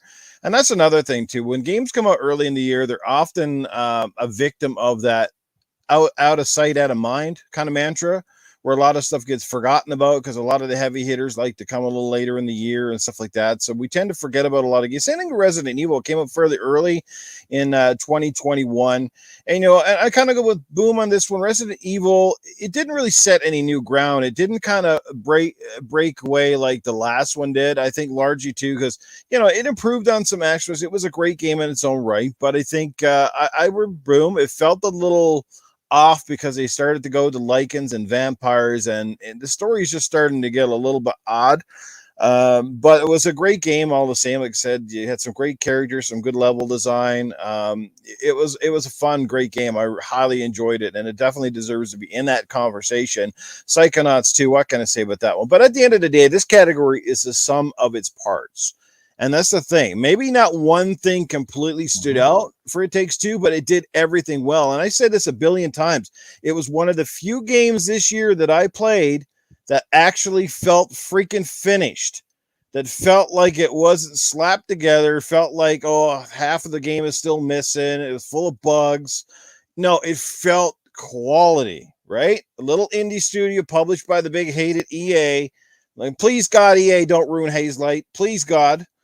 Don't ruin these guys. Stay away from Joseph Fares and let this guy keep on creating, because you know how EA is. Now that they got a little success and they got a game that's getting popular, we know how that goes. Hey, if that ever happened, you know how he's gonna react towards EA. Yeah. We already know that. No, I think they're scared of him because he'd be the first one to go public and say, "Hey, the EA is ruining my team, and I got a problem with it." And obviously, it wouldn't go good for EA. Yeah, that is correct. Yeah. Good. Well, we know what success does to big companies. They get a little bit cocky, and then they try to monetize everything so much. It's crazy. I'm bringing you money. Get out of here. Even the bird and leave. But like Axel, you couldn't have said any better. I mean, this game is summed up in its title. It Takes Two. It literally does. The co-op was phenomenal. And this is the thing. And this is something I can't illustrate enough. A lot of people like to judge a game based on what they see on YouTube, and they make up their mind, oh, this game is terrible or whatever. No, you got to play this game, man. You got to play this game because it's not just the game itself, but it's all about the connections you make with the player on the other end. If you're lucky enough to play it couch co-op, and maybe sit a couple of feet away so someone doesn't punch you. If you're playing from someone across the world, amazing. Like I said, I can't stress enough. I play with Lupa. She was phenomenal to play this game with, and she has stated many times she will play this game with pretty much anybody. But we had an absolute blast. Start to finish, it was awesome. Again, much like Psychonauts, every level felt different and unique. I mean, this game had platforming, it had shooting, it had puzzle solving, it had mini games within the actual game. I mean, how many games can you literally go in? You're playing tug of war, you're playing chess, an actual chessboard in the game where you're pushing the little characters around, and you can sit there for hours if you like chess and actually play chess with somebody. Your success for beating bosses, your success in the level is, again, how you come together.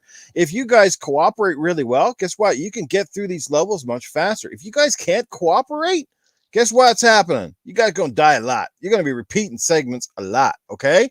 And that's the part of it. And the whole story is blended like that, because if you look at it, it starts with a family that kind of gets shrunken down, and it's like Honey, I Shrunk the Kids. They're on the verge of divorce, and they have to basically, they grew apart, but they come together by trying to get back to their kid, by going through this stuff, by talking about some of the things that they hated. Like one instance comes to my mind.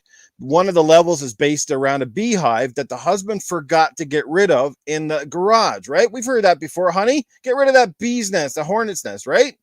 He didn't do it. So guess what? That becomes one of your levels. You're fighting these freaking angry bees. And she's like, well, if you had done what I told you, we would have beaten these wouldn't be here.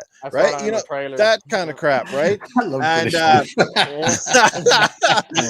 and we're going to talk about that accent, but okay. But that's the brilliance of this game. It's the little things like that, and one of the levels where you're like inside of like a beatbox, and you're on these records, and you're making this music stuff. It just putting this it was just nuts, man. It was just a great game, start to finish, and unbelievable. The guy goes from A Tale of Two Brothers, which was a decent game, gets even better with The Way Out. and then knocks it completely out of the park. So if there's one studio to keep your damn eyes on for the next while, it's gonna be Hazelight, because the track record of getting bigger and better is getting crazy. These guys are the next Playground Games right now to me. Like, they're going to be huge. He keeps going in this direction with his games. Wow. And it'd be amazing to see, like, too, obviously he's got this formula of co-op games that have to be played co-op, but imagine when he breaks out and he gets into, say, a bigger game kind of thing with a big budget and stuff. Like, it's just crazy to think of where Josef Fares and Hazelight could take this stuff, right? So the next one, it takes a village. Okay. Well, like a Lemmings game, like 30 people running around together. I can hear Prowl swearing already. You guys don't listen to me. Damn straight. Listen to the cripple. The game sounds like How to Avoid Child Support. Keep the family happy or else. Man. Yeah, and happy Cloud Gamer. He said it best. Just glad we got any games out last year. The fact we even had some of these phenomenal experiences says a lot about that, guys. So crazy stuff right there. But that's it. That's a wrap up. Look, we've done the categories. Now let's quickly go to everybody, starting with Mr. Boomstick. What was your biggest surprise of the show? And what was something that perhaps was forgettable or something you'd like to change about the show? Well, look, I mean, you can say that this show started out with a bang. The cheap and easy answer would be Hellblade 2. The gameplay, 6+ minutes of gameplay, shocked everybody. And Microsoft has been doing that. I thought we were going to get Compulsion's game, so I was a little disappointed that we didn't get that. And I also had heard, and there was, a lot of people talking about, would we get an Avowed or a Fable? So disappointment-wise, I wish Microsoft would have had a bigger presence on first party. I'm happy with Hellblade. I thought it looked fantastic. For me, though, as a fan, as a diehard fan, the biggest surprise, the biggest excitement was the Alan Wake 2 reveal. Yes, it was just a cinematic trailer, but folks, we're getting Alan Wake 2 after a decade of its last release. This is very exciting. They said they confirmed that it is going to be survival horror, kind of like Resident Evil, which is something I always hoped that that they would move in that direction, and they are in fact moving there. And the other update that I thought was really nice to see, because we finally got some actual gameplay, was Crossfire X. That is an exclusive by Remedy, who is known for, obviously, Alan Wake 2 and those type of experiences. They're doing a first-person shooter, and because Call of Duty has taken a dump, and Battlefield does not have a single player, this is great to see, because you're going to get.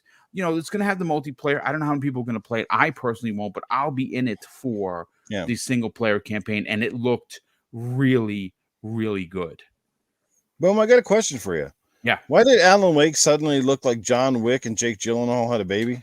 He looked older for sure, but I think the reason why we're seeing it so pronounced is because the last time we saw Alan Wake was in the 360, so we were limited to visual expression. Like, he looks nothing alike, man. It looks like a totally different character. I was actually shocked when you said it was Alan Wake. I was like, what? Yeah, for me, it's Alan Wake 2. I can't wait. I cannot wait, to be honest. No, I think we're all pretty excited about that. The first game was phenomenal. Didn't get enough love. But. Yeah. Don't say we. What is this we crap? No, I'm kidding. I'm glad he, she, I, and everybody in between. Yeah. No, actually, I'm fine with that. It was never my game. Yeah.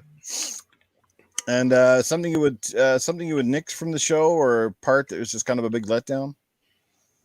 You know what? For reveals, I can't say that there was, to be honest with you. I thought that we had quite a few reveals.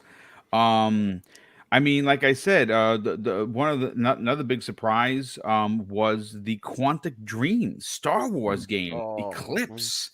I mean, folks, that got my attention early on. Sure, because obviously we're going to be playing the High Republic. We've never played that. We played the Old Republic. We played the sequel trilogy and the prequel trilogy, but we've never played the High Republic, which they just started books last year. So I think that's super excited.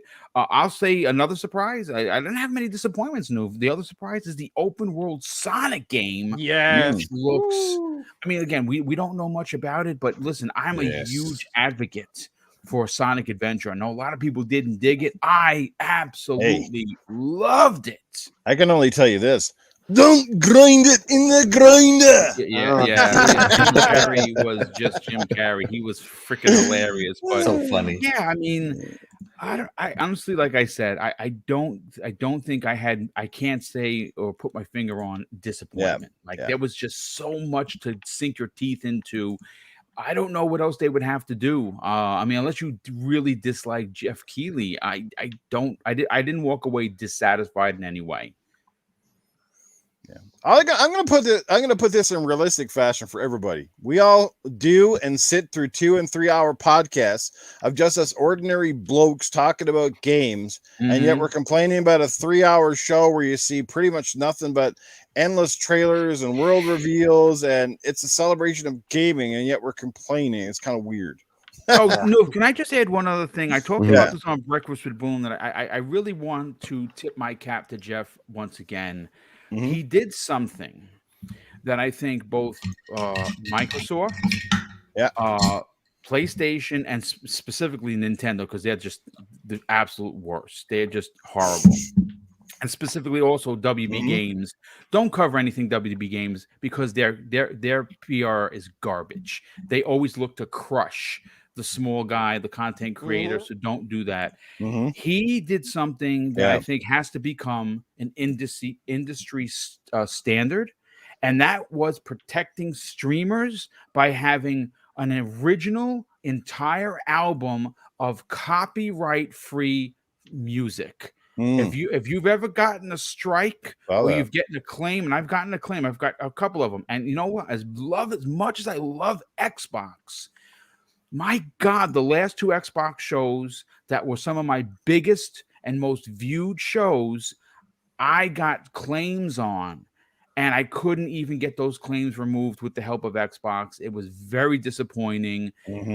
This is something that I think Microsoft and Sony and everyone in the industry needs to take a look at what Jeff did and say, hey, we have to follow that, because without the content creation community, you can't get the word out. Remember, we're doing we're doing the grassroots way of selling their brand, and we're getting clobbered by these copyright strikes and claims. This was brilliant. The other side of that, Boom, and maybe we should talk about it on the show sometime, is the law itself needs to be adjusted, because 100%. The law is being mistreated. The law is being because the to your point, Cerebral, is that when we're supposed to be protected, and I really don't want to take this off topic, but I had to mention this. We're supposed to be protected under the fair use. Correct. Right? And fair use would be, hey, we're talking about a Game Awards or whatever's happening, the Xbox, Fan Fest, and they have some sort of music, and we get clobbered because of that music. It's wrong. It's absolutely wrong, and these companies are not held to should be held to task, because without us, and I mean everyone, whether you have 1 sub or 10,000 subs or 150,000 subs, we're all important. We're all cogs in the big picture, and we do not get treated fairly. Yep. Or we can't stream a game because of the soundtrack, because they'll ding us, even though it's ridiculous. Ridiculous. I don't get litigated, but I do get the warnings, because I'm not monetized yet, at least not on YouTube. But I have gotten the little touchy emails going, if you were getting monetized, you'd be in trouble. Yeah. For what?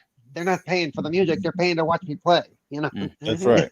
Yeah, correct. But that's another, like you said, that's another subject, but one that I would like to talk about one day on somebody's show. Yeah, because it is worth discussing and educating people on, because a lot of people don't understand fair use or the copyright laws in general. Well, it's a topic for another day, but the fact that It Takes Two, our game of the year, is getting sued by Square Enix for the name It Takes Two. Oh yeah, Copyright that's claim. the stupidest thing ever. That is, or Holy crap. Take Two I thought it Interactive. was by Take Two Interactive. Yeah, Take Two Interactive is taking legal actions, or was So at least are anyway. they going to sue? What's her name, Marilyn McCoo, whoever did It Takes Two? It takes two, baby. Jeez, man. Yeah, but that's He's a gonna topic get us for another day. copyrighted for the Yeah. singing. Yeah. pretty much. All right, guys. Let's like I was said, let's singing? keep Well, the circle going. Let's try to wrap up this topic. So everybody have Yep. your points. Can Favorite part of the can I- show, least favorite yeah. part. Go ahead, Paul. Favorite part was I already mentioned the Star Wars thing, which if anybody remembers last week, I actually mentioned that was the one thing I'd like to see is a reveal of a new Star Wars game, and I got what I wanted there. The other one that I haven't heard anybody mention today yet was the return of basically what is the Star Trek game by the same people who did all the Telltale games. Oh yeah, Sonic that Dream. one really got my Or no. attention. Oh yeah. I remember that now. Yes. Yeah, Nice. because I love the Telltale games, all of them, and I wish they would finish Wolf Among Us too. But now that they're done with this Star Trek game, maybe they will. They're talking about the Expanse. Yeah, that's the one that they show toward the end of the show. Yeah. Mhm. Yeah. Gotcha. But it is by the same people. Who did Eclipse? Eclipse. Yeah. No, Okay. Eclipse is Star Wars. I meant Star Trek. That was Star Wars. Oh, Yeah. oh, Oh, the sorry. Star Yeah, you're Trek. right. Star Trek. Yeah. Yeah, I know which one you're talking The Star about. Trek one is by the same people who did, or by a bunch of the same people who did. Yeah. Did all the other Telltale games, which I love. Yeah. So those are my two wow moments for me. I can't say there's anything I wish I didn't see because if I'm not interested in the game, I'm just not going to engage with it. I don't have to. God, I don't want to see that. That's stupid. Because a lot of people do want to see it. They showed some mobile game stuff, not my thing, but but I'm not going to poo-poo it and say they really shouldn't do that for a game award show. Yeah. So yeah, I'm with them. There's nothing negative I can say about that aspect of the show. So that's all I got to say there. There you go. Let's move up the line. Axel. My favorite part of the award show was when I got to tweet out that I was right. No, I'm just kidding. You know that was your we favorite. all Yeah, saw I that. know. You know it was your favorite. Yeah. Now, I've really been looking forward to more details on that Halo TV show because I've known about it for I don't know, like 5 years. It's been on, it's been off, it's changed. It went to Showtime, it got moved over to Paramount Plus, all kinds of stuff. And when I finally saw it, man, I got so hyped. I love that that you got to see the Covenant High Charity on there. Oh man, so epic, so epic. You got to see Dr. Halsey. That was really great for me because I've been waiting for 5 years for this TV show. Now, as far as disappointments, I can't really think I'm disappointed with anything on the award show. I do not like. I guess I am disappointed that the award show is turning more into trailers and commercials than it is focusing on the awards. If Jeff Keighley wants to make an award show that's up there with that's taken seriously like the Oscars and the Grammys, you got to give out awards on the show. I think I counted maybe 4 or 5 people that got to give thank you speeches. 4 or 5, and that's it. Yeah. Out of what, 25-ish, 26 categories? Correct. Yeah. That's not good. So that is the only disappointment I had. Now, I know that that's the boring part because nobody wants to hear everybody say thank you for 30 minutes, but to these developers who this award show is for, it means something. Yes. And I just think, maybe a little more. That's all. Bravo, Axel. Well said. Scrubs. Yeah. Well, I think a lot of that deals with when you're a burgeoning as far as industry, as far as respect. Yes, the video games bring in more money than, a lot of sports, the movie industry, the music industry kind of stuff. Yes, it does bring in more money, but it doesn't have the same respect. So that you don't have a lot of money in the backing to sell the advertisements like they do for the Super Bowl. Look how much money they make for the Oscars, the Grammys, all of them. The commercials are way more. Plus, like you're saying, the fact that they're on Twitch, yes, it reaches their base, but it just also kind of shows you where they're looked at as far as status according to other industries. So I think that's a reason why there's so much. So I'm gonna start with the thing that I kind of am not the best on with the games is going to be with their pacing a little bit. It seems like you have a big beginning of, oh wow, boom, bang, bang, and then you have like an hour and a half of lull. You're seeing some good stuff, but you're putting a lot of your bigger stuff right in the beginning, slap you in the face, show stuff, thank yous, and then at the end you start pick up a little bit. And I know you have to do that because that's just how it goes. A lot of people, you're gonna catch their eyes in the beginning, and then everybody's waiting at the end to see some big surprise. So I think the that brings up a pacing. point I did want to make. Opening with that song by Sting, even though it was video game related, what a slow song to start with. That doesn't hype up the audience. In fact, that puts them to sleep. You know, I appreciated what they were doing, and it was game related, but damn. Unless you were born in the 70s and the 80s, like we kind of are. Yeah, we love Sting, but a lot of the people who are watching that are like kind of behind. So, well, also the song choice. I think it goes more to song choice. It could have been Sting, but if he would have been singing a little bit more, something a little more jumpy to get the crowd excited, would have gone over a lot better for me. Yeah, I would have rather the Police been on there. But anyway, now what I will say is the Police. He means the band, not the bunch every breath you take. Oh God! For every not the real Police. Breaks. But what I'll say that I really enjoyed, which I think is going to push even more, is Senua's Sacrifice, Hellblade 2. I mean, not Sacrifice, but Hellblade 2. Correct. God, Senua's Sacrifice. Senua's Saga. Yeah. It was just amazing. And to me, a lot of games going forward, especially when you throw in that Matrix thing, are going to be jumping on this Unreal Engine 5. If you're spitting out stuff like this and the time they're taking, if they, the fact that Hellblade 2 got pushed after seeing this, I don't care.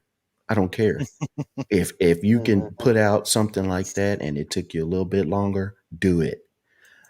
We already complain about how many games we haven't gotten a chance to play because this came out and this came out. If you can put out quality like this, bravo to that studio. Bravo to them, however they use Unreal Engine 5. If they got help from this person or, maybe, it's probably because Coalition helped them. I don't care. Good. I don't care. It looked amazing. That's the point of having all these studios. If you need a helping hand, get a helping hand. Yeah. These people, and not for nothing, Scrum, the Coalition is the only one that knows how to use that, from old Gears. So yeah. So the fact that the first game came out and it was critically acclaimed, and Xbox came in toward later on in the process and stuff, but then to come back and then do this with the size team they have, and yes, they gain more people for this game. I don't know what those people are drinking and eating over there for this game, but golly, they need to pass it around because they are putting a lot bigger studios with a lot more money to shame. Yeah, they are putting them to shame, and I applaud them. Like I said, with the Matrix, Unreal Engine 5, Unreal Engine 5 is got to be the top of the list. If you hadn't started your game yet, is see how we can get on that because it's remarkable. So for the Game Awards, that's my big thing that I just really loved about it. My only issue with the Senua's Saga was they were picking that poor cripple guy who was just trying to take a nap. Had to come crawling out of his cave, throwing shit at him. Like take on the cripple. That's all that was. No, I'm kidding. He was one big cripple then. My God. Shaddai. Shaddai. Remarkable. No, actually, for me, there's like 3 games that actually surprised me. One Go ahead, was, brother. I'm like everybody else, Hellblade 2. What actually surprised me, I actually thought I was watching a movie until I saw that it was actually gameplay. I wasn't really Okay, can I expecting. ask about that? Was that actual gameplay or just in-engine cinematics? Because it I didn't know, look like right? actual gameplay to me. No, they said it had was gameplay in Yeah, there.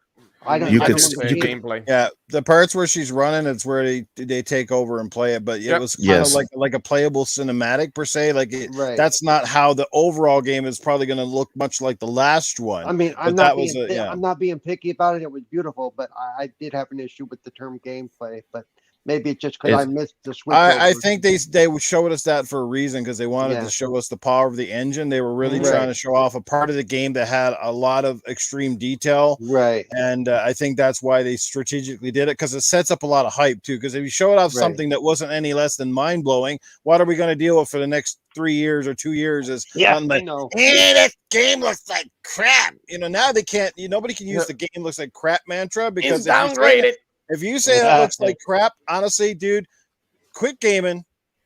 Go find Yeah. a new hobby because you either got Vaseline smeared on your eyes, somebody farted in your face. I don't know, man, but if you think that looks like crap, Noof, have you been you farting really in people's faces again? Have you been? yeah. Somebody's suffering from severe pink eye infections right there, man. Because that stuff was Wow. that was next levels. I'm not gonna say next gen because we're in the current gen, but that was Right. what you call when we bought these consoles. This is the kind of stuff that we were like. This is why we kind of invested because this is where the industry, not every game's got to look like that. We get it, but this is the Right. kind of stuff that makes you feel good about your investment. The stuff that clearly you go, yeah, our old consoles couldn't push that stuff. That ain't happening. You know what I mean? exactly. Absolutely. Go ahead, Shaddai. I didn't mean to cut you off. Yeah. No. That's okay because it actually lets you know how the engine works between something that is cinematic to a gameplay, how smooth the transition was. So for me, that's actually very impressive. Also, the second game was, I'm not gonna say surprising because that rumor was circling for months, and that was Alan Wake 2 since I already beat the first one. So, but at the same time, I was I was very happy to see that actually came for, like the actual, okay, this is what you're gonna get, Alan Wake 2. Now the rumors is already over for that. And for my last one, I'm a really big fan of Lord of the Rings, so I finally get to see Lord of the Rings Gollum.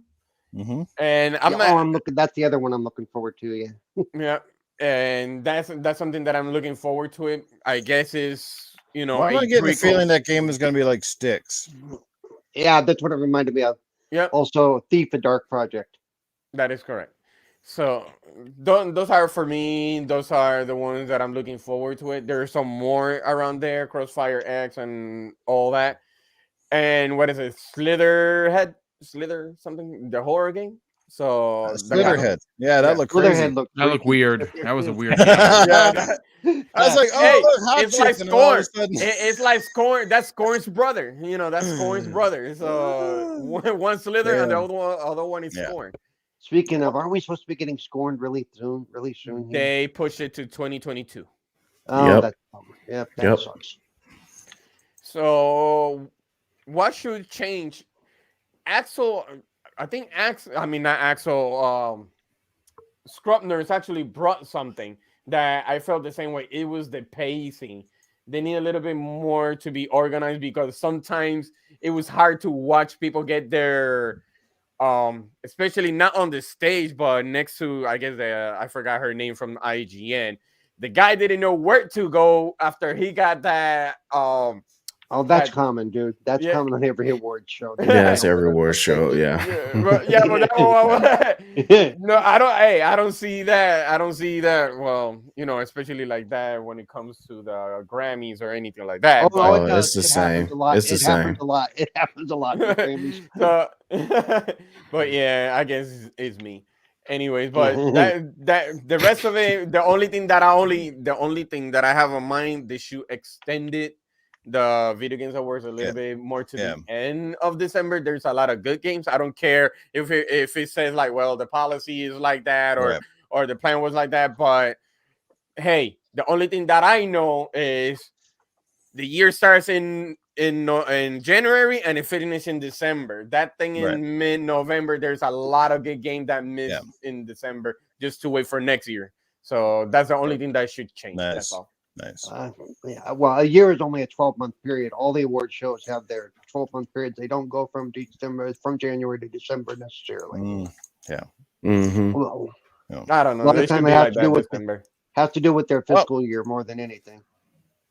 I guess I'm last to jump in here, and I'm going to try to make this real quick because we still got some Halo stuff, and I want to get Boom and Scrub to get in on this before they have to take off. So real quick, first of all, kudos to Jeff Keighley, first of all, for having a show. One of the only people doing it to highlight the industry. Are there problems with the show? Absolutely. But Watch Show doesn't have a series of things you don't like and stuff you do. We obviously know his bread and butter is the trailers, the world premieres, right? We get that, and that's why a lot of people tune in. He's done the polls on it, and that's, if you look at this in statistics, people really tune in. You know, the awards, like I said, but at the same time, it is an award show. And it would be nice if they got a little bit more time and a little bit more recognition. That's a big night for them, right? And they deserve all the hard work. Unlike the movie industry, where some of these movies are basically made and wrapped in a couple of months, these guys think about this. Some of these developers are spending 4, 5, 7 years of their life for that moment, okay? They get up on that stage and shine, and they don't have 5 other award shows.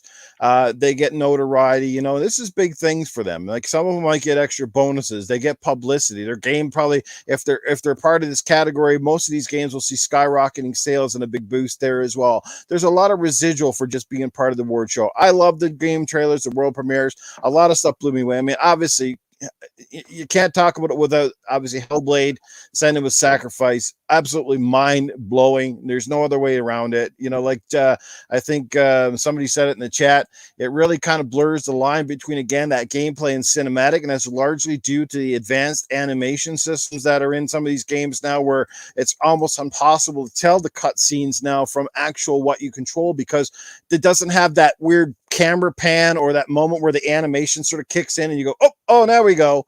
I think that's what they're trying to accomplish, as well as seamless transitioning. Again, and some people say, how can you tell it's a game because you don't see life bars? Did anybody not play the first Hellblade? There was nothing on the screen. There was no HUD. It was your arm. Your arm was your life meter. You had the black stuff going on, and it was about your audio cues. I had to reiterate this to people. The last Hellblade was not like a lot of other games. It doesn't have life meters and little directional things, and it tells you, hold your hand. You got to figure stuff out, and you got to play it. Amazing game. Look, the Game Awards was pretty damn awesome. I'd say they got to cut the time back a little bit, shorten things up, like I said, and obviously it should bring some of the big awards definitely more to the forefront. Maybe just figure out where stuff needs to be in the show. Obviously, they're doing it through YouTube and different things as well, so they figure out where the audience is dropping off and where they're coming back in, all that good stuff. So a lot of great stuff. I mean, even the Elden Ring, which, I mean, I want to buy that game so bad, I really do, but again, it's a From Software game, and I know what I'm in for. It's like getting kicked in the nuts repeatedly. I don't think I can do that. I break too many controllers, but boy, do I want to play it. It looks amazing. Obviously, somebody said Forspoken looks really, really good. It's going to be an amazing game. If you happen to, Forspoken. I love the Suicide Squad. I'm not even a big Suicide Squad fan, but that looked absolutely nuts, and we finally got to see some real gameplay action from that game. It's looking great. There was a lot to like at this show. Even too much to talk about, but my God, Wonder Woman got unveiled, the whole Matrix experience, and turn off the Game Awards and going and downloading. That was a topic in itself, essentially.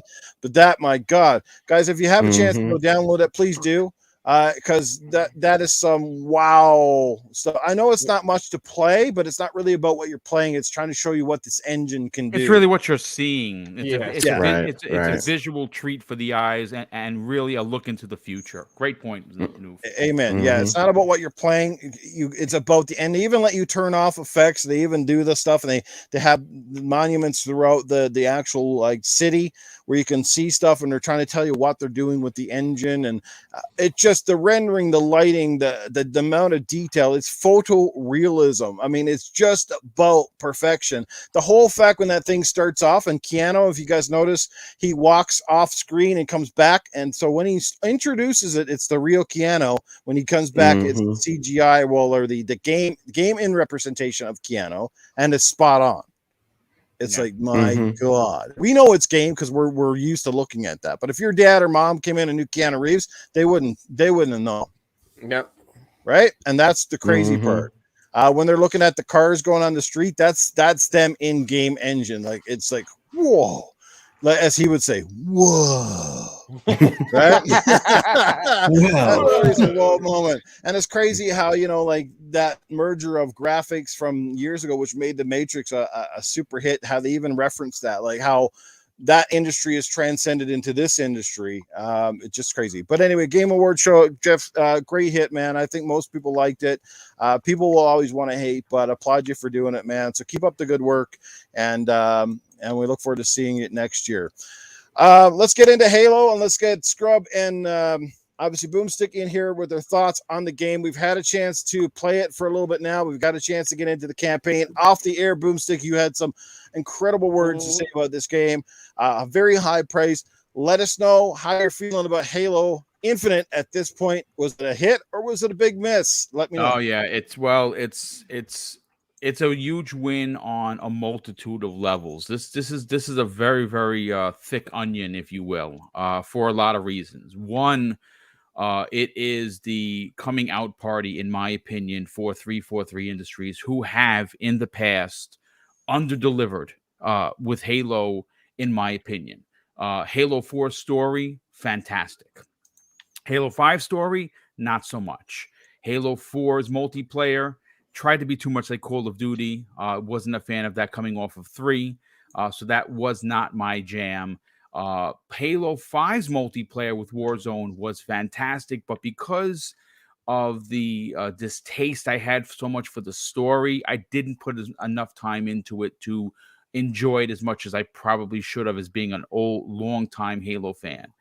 Obviously, this game is releasing with a multitude of issues coming up to its release. But I am going to tell you this right now. It is by far, in my humble opinion, the best in the series for a multitude of reasons. The grappling hook changes the entire aspect of how you move around as Master Chief. It's not just flying or getting into a ghost or getting into a warthog and just driving around. It changes the scope of how you play as Master Chief. The open world aspect is done in a way that is brilliant. I find myself, as someone who comes off as being a huge fan of Far Cry and its series of having an open world with a lot to do, this gives you a lot to do if you choose to do that. The secrets that you can find in regards to the skulls are all very, very Halo-ish. But the audio logs, man, if you actually sit back and take the time, not just to collect it and listen to what's going on, a whole entire underbelly story is being told from both the Banish perspective as well as the Marines and other members of that team. I think it's fantastic, and I'll say this: for many years since 343 took over for Bungie, as they left to go do their own thing with Destiny, they have been in their shadows. I am here to tell you that, again, this is my humble opinion. I believe that they have not only moved out of Bungie's shadow, I believe they have outdone Bungie in creating and crafting the Halo Infinite that we are all playing, and I hope everyone is enjoying as much as I am. Well said, man. Wow, Love you it. summed it up in one perfect package about that. Oh yeah. Any further thoughts, though, Boom? Because, like I said, we can move along. But if not, if you want to get out of here, I can. No. I got a few more minutes, Newf. Okay. I'll add to the conversation, because it's very rare that you get a game that delivers on both multiplayer and single player, and this does in fact deliver. Now, I understand that for both multiplayer and single player, there are things that need to get tightened up. Sure. The co-op aspect, I know that there are some people that have DM'd me and like, hey, Boom, how could you say that you don't care about co-op. Well, here's the thing. It's not that I don't care. It's not a feature that's important to me, but I understand that is it important for someone that maybe wants to experience Halo Infinite with their son, their daughter, their significant other, their dad. I've had some guy write to me and said, hey, my dad played Halo. We played Halo together. And I want to play the new Halo with him, and I can't. So I'm disappointed. And I can't argue that point because that is something that is emotional, and it's something that's important to said gamer.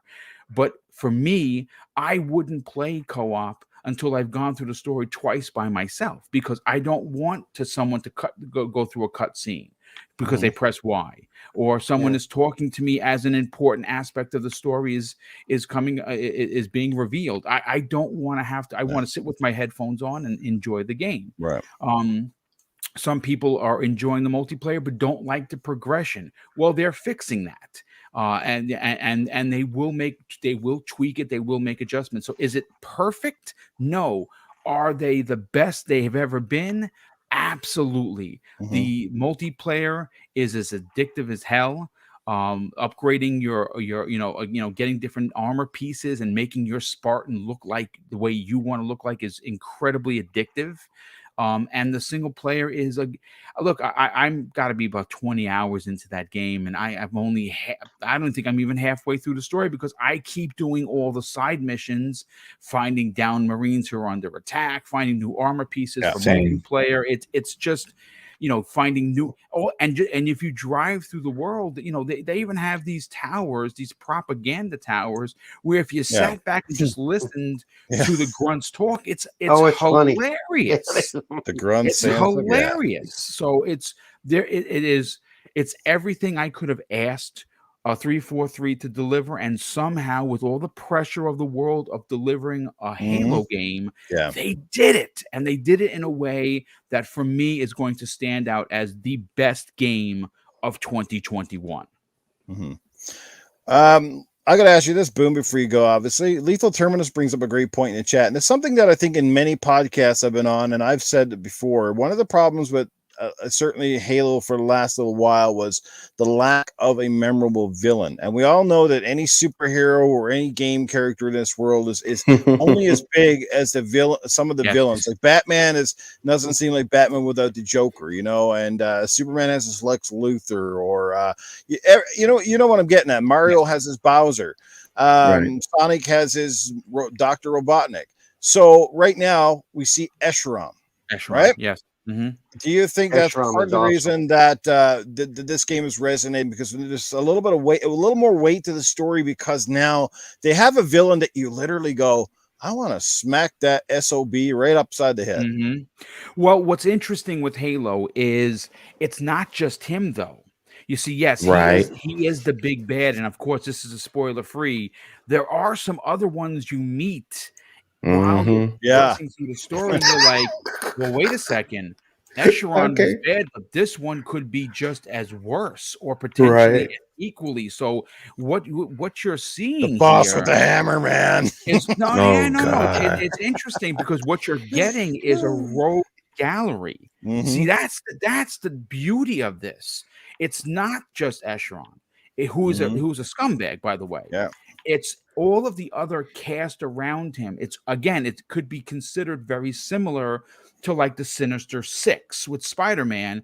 There are the Green Goblin is the main bad guy there, but he has Doc Ock, and he has Sandman, and he has Electro, and again that is very similar to this story. There is an underlying. There could be someone just as bad or worse around the corner. And I thought that they handled it because they could have easily just did, well, you're fighting the one big bad. You got to get to him. You got to kill him. And that's the end of the story. But it's much deeper than that. Yes. Nice. Well, great take from Mr. Boomstick XL on Halo Infinite. Scrub Nurse, we're going to let you go next because I know you got to get out of here as well.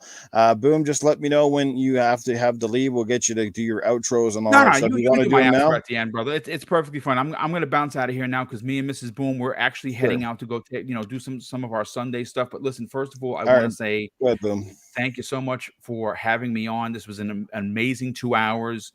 I loved hanging out with the guys. Like I said, I wish I could stay for the 3 hours, but today is just I'm just a little pressed for time. But listen, this has been great to work. Some of the people I've worked with before, some people I've never worked with, in podcasting. Great chat. Guys and gals were on fire. No negativity, which is what we like to see in the chat. And I just want to wish everyone a fantastic Sunday. If you don't know who I am, I'm Mr. Boomstick XL on Twitter.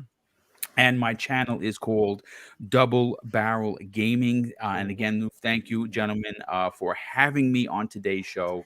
Cannot wait to do this again. Well, some people would say if the moderators aren't constantly doing their job or constantly banning people in here, then we're not hitting the right nerve. Is that true, or can you actually have a good podcast that's resoundingly positive? Well, you know what? It's funny. I actually think you could have one. I mean, I think that yes, there are knuckleheads out there that try to ruin it for everyone. But I think that what happens is they come into a chat like yours, like mine, like many people that have that have shows that are just no one wants to pay them attention. They're put on the pay no mind list, and they eat and they quickly leave because they realize that they're not going to make any headway. And I think that's due to the incredible chat that we have here that will not tolerate that kind of BS. And I think the moderators, like for instance, Lethal Papa, who moderates my shows, his tireless work is why. Because he has a very, very large, like that boss, ban hammer. And he doesn't take any shit, pardon my French. And you know what? You have to be that way. This is a place of where gamers come to hang out and enjoy each other's company. And we don't want the knuckleheads. But again, folks, this has been great. Big shout out to everybody in the chat. Big shout out to this incredible panel. Thank you again for having me, Newf. And we will be talking soon. Absolutely. Thank you for being here, Mr. Boomstick. We look forward to it, and we can't wait to have you back in the future. Definitely on some of the shows where we got some big topics. We'll have you back soon, man. All the best to you and your success. Thank you, sir. Glad to host with you as well. When you invite me over to the show, it's always a pleasure, man. And everybody here enjoyed your takes, and as we always do. Thank you, sir. Again, we look forward to catching you soon. Have fun with the wife today, and we'll look forward to seeing you on some Halo, man. Yeah, absolutely, gentlemen. Have a great day, everyone. Yeah. You too. See you, Boom, and I'll be looking. I'll be looking for that DM. You got it, my friend. We'll be talking soon, very soon, as a matter of fact. Or Cerebral, either way. Yes. Couldn't think of my name. Yeah, Paul. But yes, thank you, Paul. Enjoy the rest of your day, guys. All right. All right. Thanks again to Mr. Boomstick XL for being part of our amazing episode today. Obviously, for those of you just catching up, CoolCat Terri couldn't be with us. Hopefully she's back next week. But something tells me that last part of our conversation, she would have been already snoring. So yeah, you'd have the most to say. Yeah, no, she'd be just sitting there with that glare on her face, like, "Oh God, shut up!"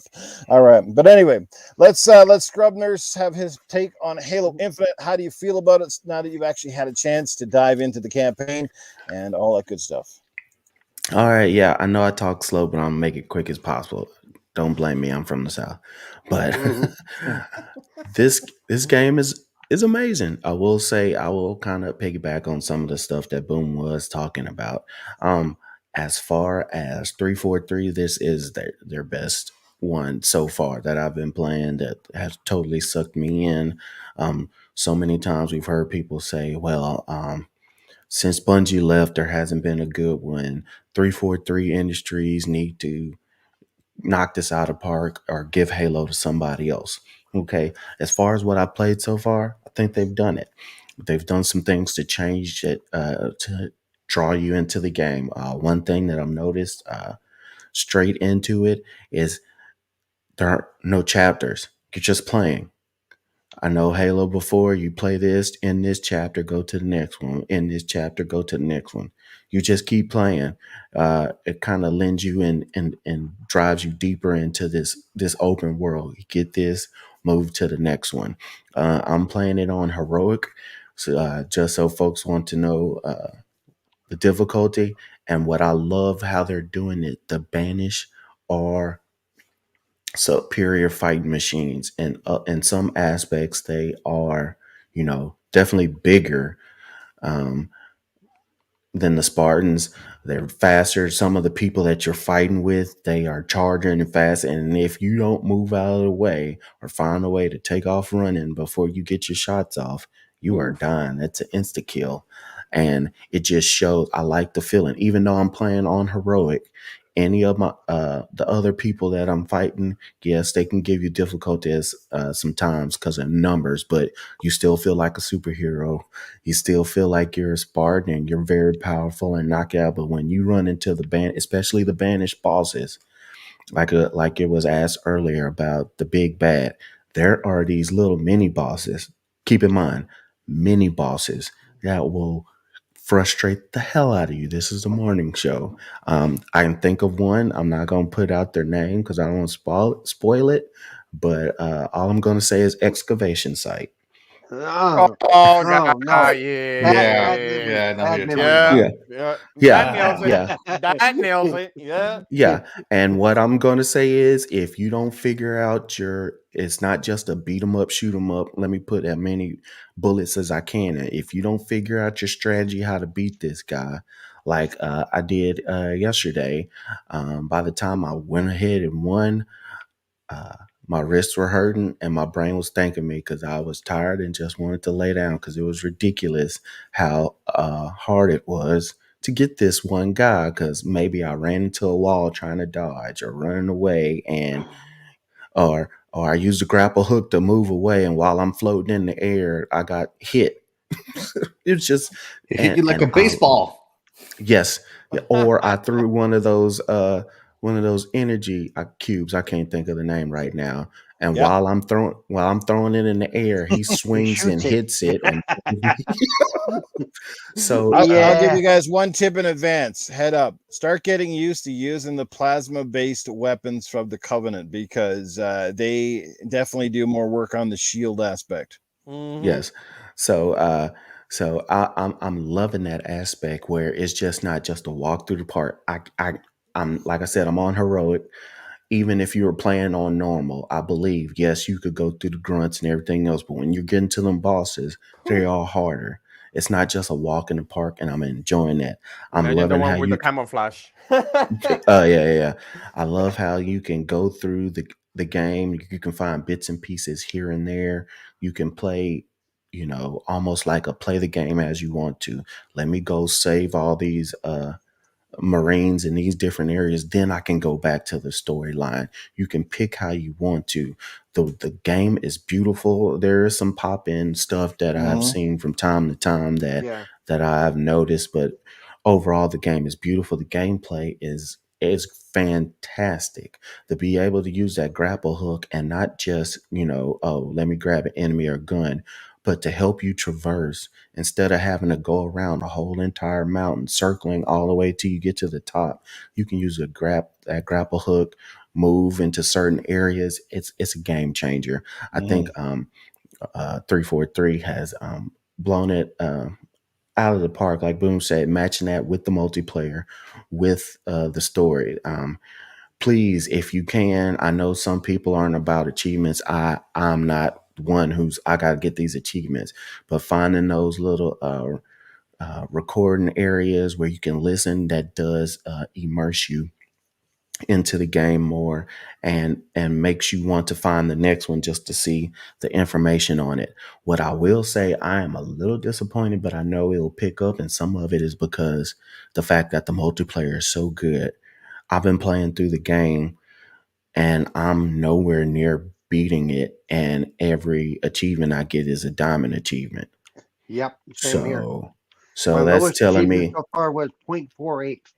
So yeah. yeah, a lot of people haven't done a lot of this stuff yet. Yeah, there's only a few achievements that I have that are not diamond achievements. So I don't know if folks are waiting to get on to the story, or most people are just playing Halo because the multiplayer is so good. We'll see. But I think the storyline is grasping. I mean, the fact that it starts off with you getting your ass kicked, handed to you.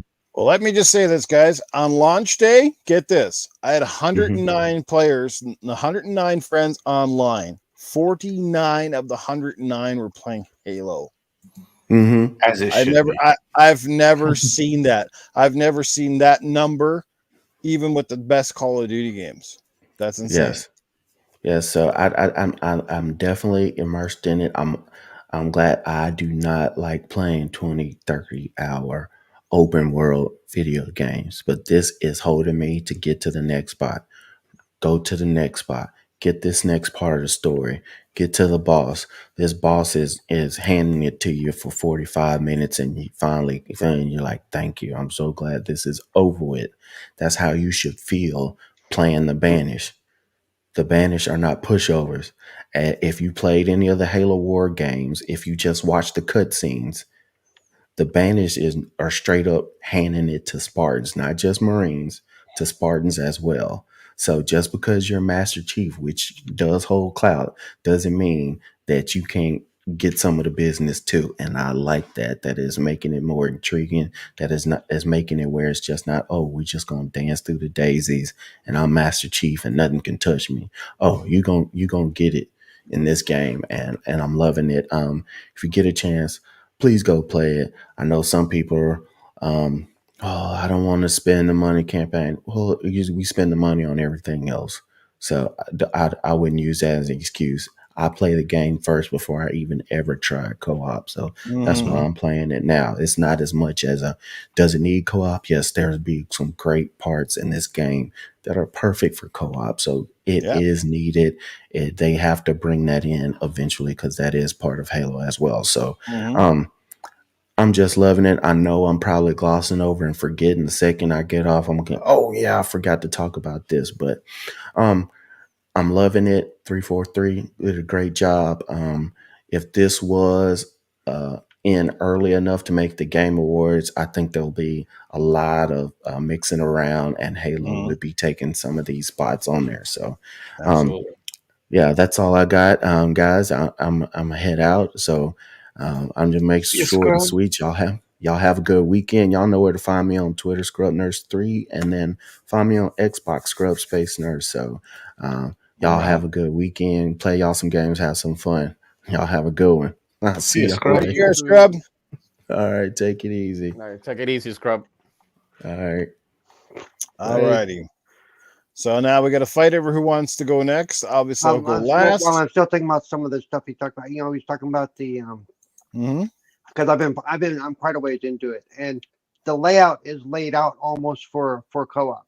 There are some sequences that you can tell it's intended for multiple players. So it's not like they're going to have to go in and everything's going to change up then when you actually do get to play co-op. There are sections that have vehicles, and you're like, boy, it'd be really nice to use these, but I can't drive and shoot at the same time. And it's there, and the next section will be a lot easier with a buddy. So I'm really enjoying it. I've never got into the Halo thing as much as I did Gears. The story in this game is amazing. I'm not one of those people who got all butthurt because Cortana wasn't in it or whatever. So, but I like what they've done. Personally, I like the relationship he has with the weapon, as they call her. She's cool. I just like her personality too. She's kind of. Is that we're going to start calling her significant other from now on? Yes, the weapon. Yeah. When she's mad, she's like a weapon because she's about 2 syllables away from a nuclear explosion. That's it. Yeah, but yeah, I really like what they've done. So I mean, I'm not going to go in depth about it because I'm not big on the lore and all that. I just don't know. All I know is I'm enjoying the game. Okay. I will say that I started on normal and I only went to easy because yesterday I really wasn't feeling well, but I wanted to play, but I didn't want the frustration. Yeah, because I know I can't do above normal if I wanted to, and the bosses for me, even on normal, are a step up. Yeah. And the step up between easy and normal is actually quite noticeable. Because so Paul, how do you feel now then about their approach to this game? Obviously, being a more open-ended approach, not necessarily fully open world. I mean, there are some limitations, but not a linear experience. This was a big gamble for them. We weren't quite sure if this was going to pay off or it was going to flop because we see how some games do it well and the other games really miss the mark. But I mean, to each their own. But so, how do you feel about that first and foremost? I thought they have done a great job with that. And there are some sections that even though it's quote open world, when you start doing certain missions, it ties you into that mission. You can't fast travel for a while till you open something up, till you get past a certain point. But but in a way, it's not linear at all. It really isn't. Yeah. So yeah, to say, because to me, it almost is truly open world. It is like an Assassin's Creed. It is like, you know, Far Cry, where you can run around and do grab other stuff. And none of that other stuff really, at least from what I can tell, most of it's cosmetic driven for multiplayer or whatever, or grabbing a new weapon, which you may or may not use. But it doesn't overpower you in the game at all. So, you know, because I've been doing a lot of side stuff just to do it because I want some of those easy chivos, and they're not all easy, but you know, comparatively, it's not like Assassin's Creed where go collect 3,000 flags. No, let's not do that shit. Okay. And they've been pretty generous when they're popping. There has been some issues with achievements not popping right away. Like the other night, I was playing, and all of a sudden it was like bloop bloop bloop bloop, and I'm like, what the heck is going on? And then it was like, oh, I got this. Oh, I did that ages ago. But that, hey, it's all good to me. The achievement system is a little whacked out right now. I've gotten some achievements that haven't unlocked in my system, so I assume at some point they are going to all of a sudden just populate. That doesn't freak me out too bad. It really doesn't. It's like they'll fix it when they fix it. It's like I don't live and die by, oh my God, I didn't get that achievement. I'm going to go complain for an hour and a half on Twitter that I didn't get that achievement. No.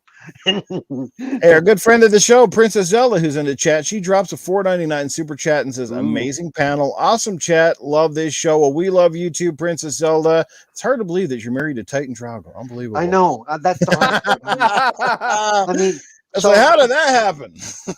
Did you lose a bet, or was it a pity? What? It's funny you say that, Cerebral Paul. Have her tell you the story about the bet. And you'll find out. Great stuff. But anyway, shout out to Princess L. Obviously, shout out to my co-panel members, the middle-aged game guy and Titan Drago. Are awesome. Can't wait to be back with you guys on Sunday night's panel. So yeah, we haven't seen the Mag in the chat again today. Mag must be busy. But anyway, I do digress. Back to you, Paul. Final thoughts. I'm happy with it. I don't know that I will immediately go back and play it like I'm sure some others will, but when co-op comes out, I will be wanting to do some of that. What I haven't seen, and I haven't really gone through them, is if there's any co-op only achievements, because you'll notice there are 1,600 points on the achievement scale, more than just 1,000. I'm assuming a lot of those are multiplayer, or some of those are multiplayer. So, but yeah, I'm just going as I go, and I'm not sure how far I am. I think I'm like 80% through it. But because I'm doing side missions and taking my time, and like I said, even on easy, I'm having trouble with some of these bosses because I have to figure out how it works for me. You know, it may not be the way to do it, but it's the way I have to do it, type of thing. So it is what it is, but I'm enjoying it. I'm enjoying it a lot. I can't wait to see what happens. Yeah, I think I saw something that you posted about the ability to change difficulties on the fly. Oh, let me speak to that because somebody posted a response from Windows Central Gaming, Jazz and those guys.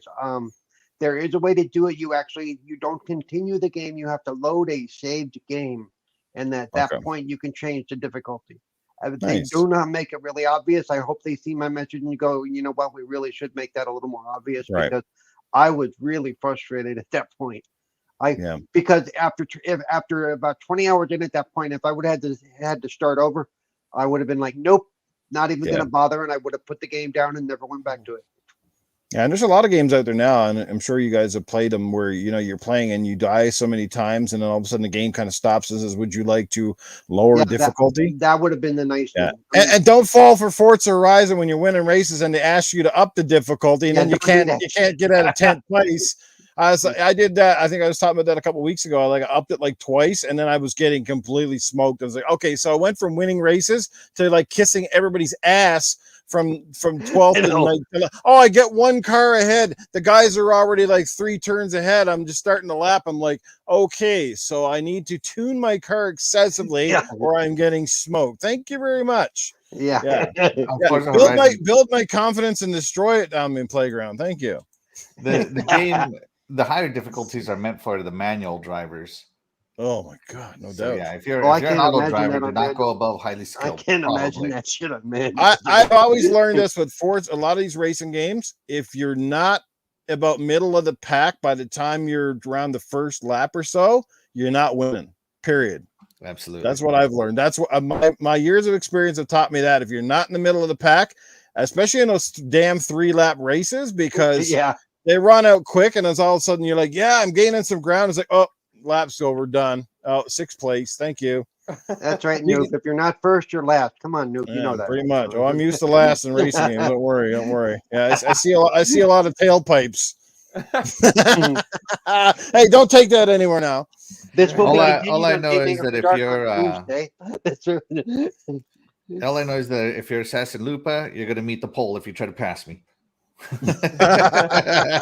Oh, there's a comment about the poll I want to make so bad. Oh, yes. Won't go there. Lupa likes the poll. Oh man. All right. All good, Paul? Next, yep, all good. You can go. Shaddai, Axel, you guys are up next. Either one. Go ahead, Shaddai. All right. I know you have a lot of things to say. No. Actually, this is my impression for Halo.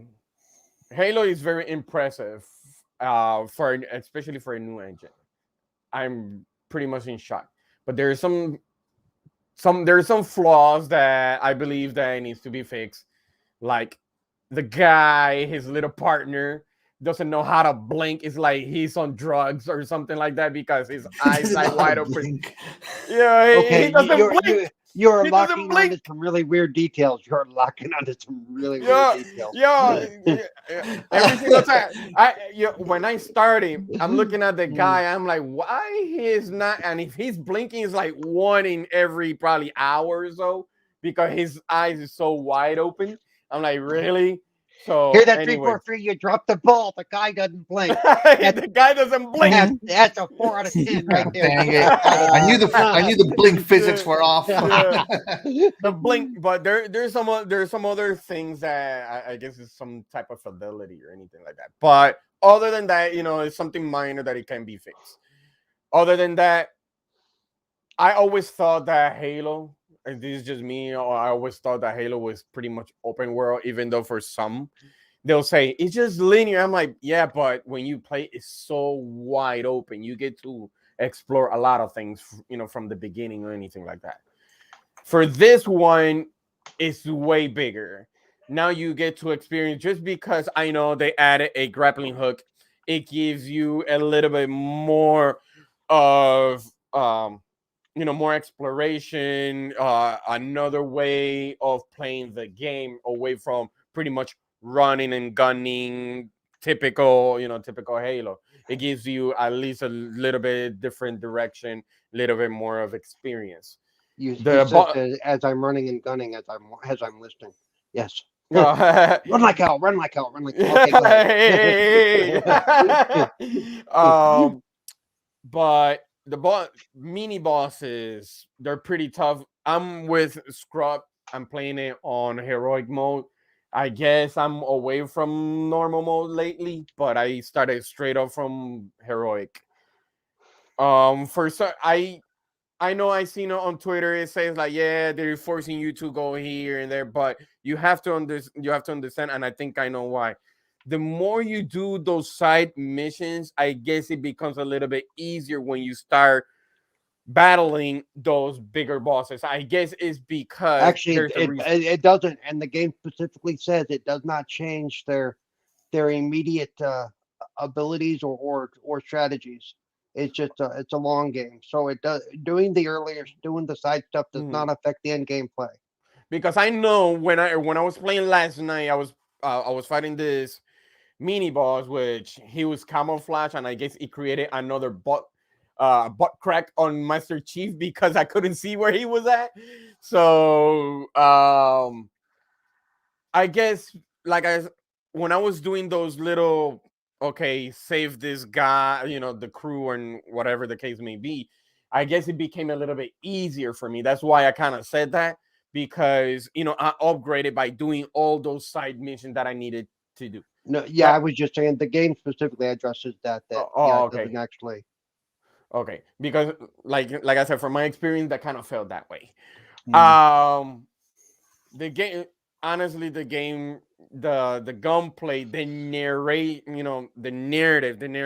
for that is really on point. It really got me engaged on the main villain, because you could tell how he praises one guy and how he hates Master Chief. So I'm like, wow, this is another level, another one of those things that really engage into the story. There's one thing that I noticed about the weapon. The weapon, every single time that you're trying to save your Marines, she repeats the same thing, and that's something that is kind of getting annoying for me. Like, Oh yeah, when she keeps saying, "I want to go do this right now." Shut up! I'm trying to do something. No. Not only that, when you save them, you're like, the Marines would like to they would like to thank you, Chief, and then you go for another one. The Marines would like to thank you for saving them, and I'm like, what? I'm like, change the narrative, well, on that part. she's a program. Let it go. She just got her program. She's a program, but also she could be fixed like any other computerized things. But other than that, I can't wait. I can't wait for for me to finish this game. I know it's not gonna be an easy thing to do since I'm playing it on heroic, but it actually feels very different. Same Halo, but it feels different. It feels fresh. I can see that for the next one, whatever the case may be, is gonna get bigger. But man, this Halo really got me into it. It really does. It really does. What about you, Axel? Because I know you're gonna take another hour, and I'm crazy to hear it.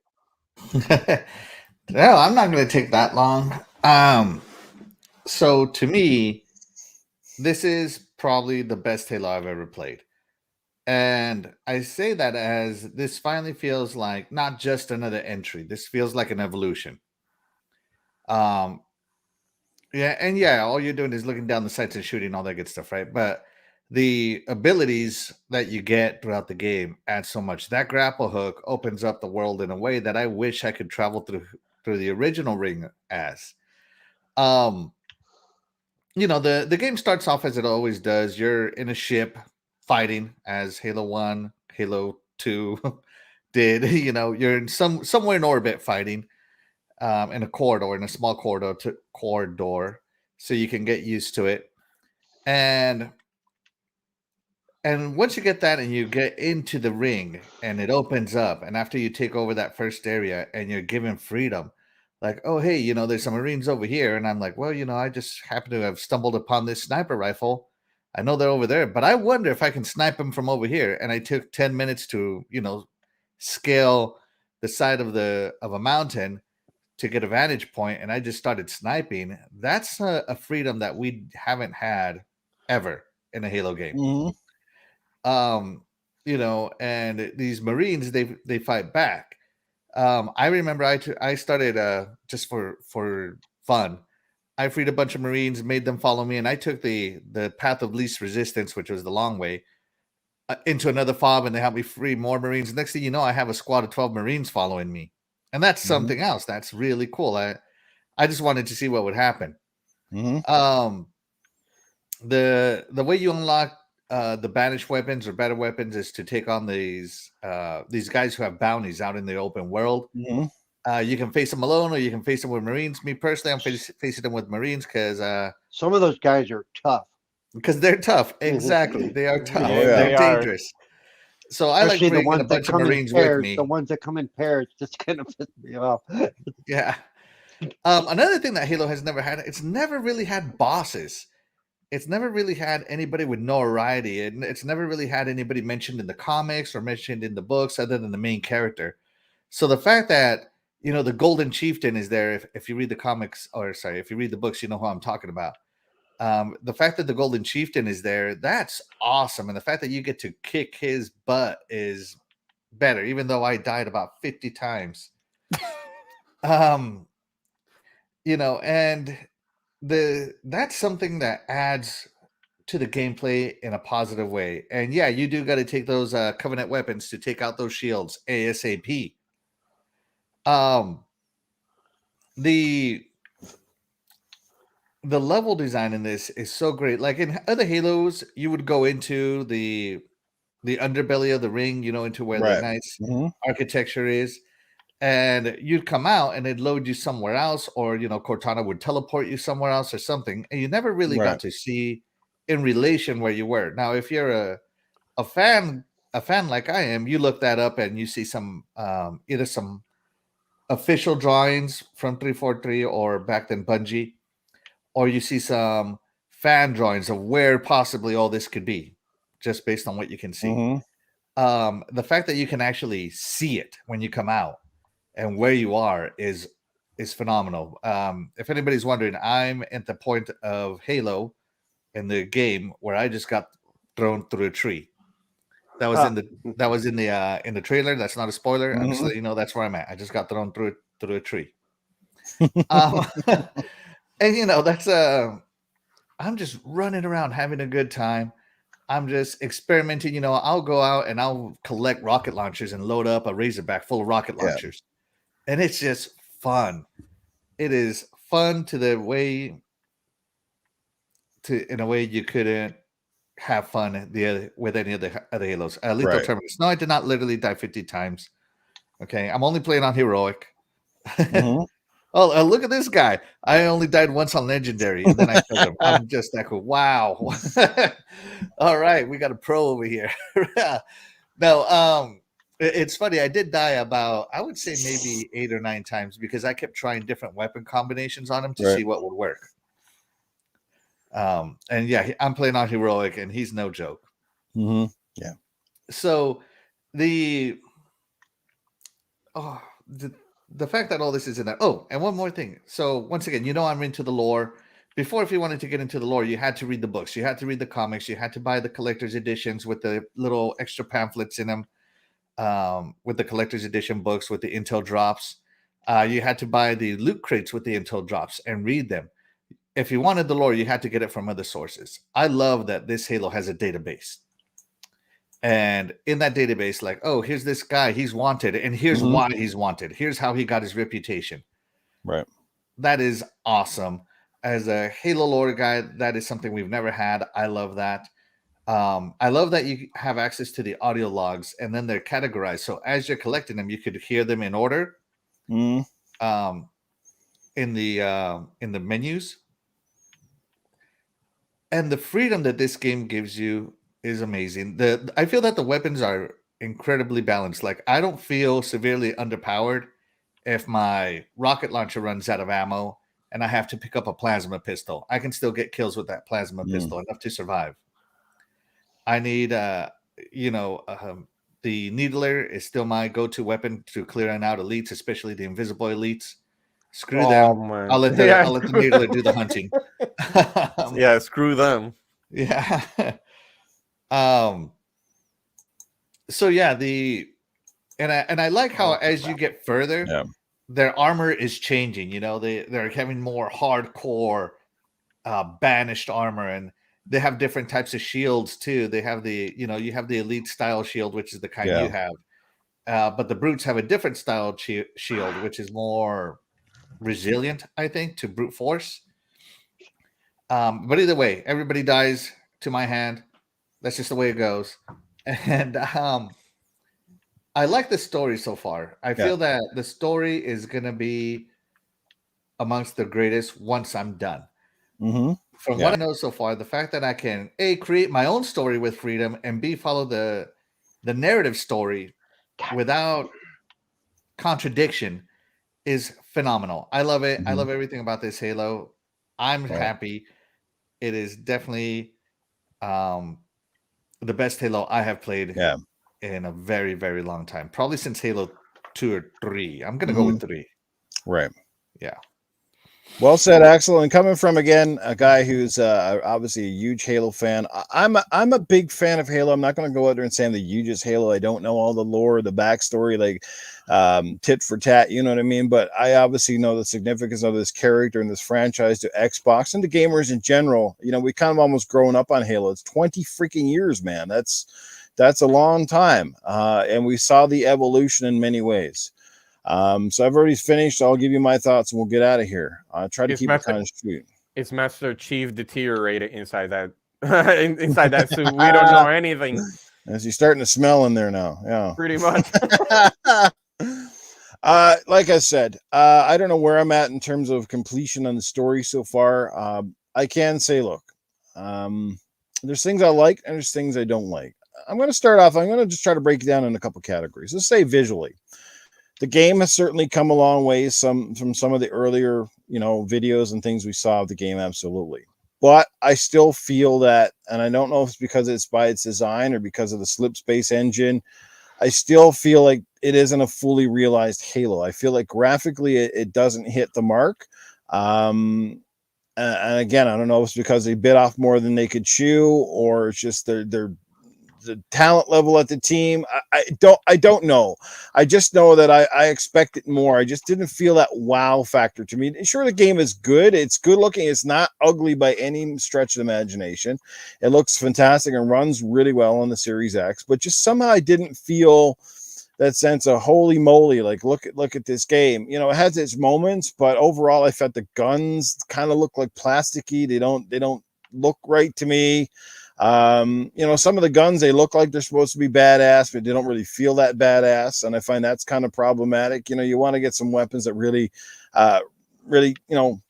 crazy kind of thing. Yeah, I don't have Dolby Vision, Axel. I got one of the HDR 10 and all that stuff or whatever's on my TV. So I don't have an OLED either. So, but that's just going to make the game pop a little bit more. But regardless, that the open world aspect, yes and no. It hits some raid elements. It doesn't for me.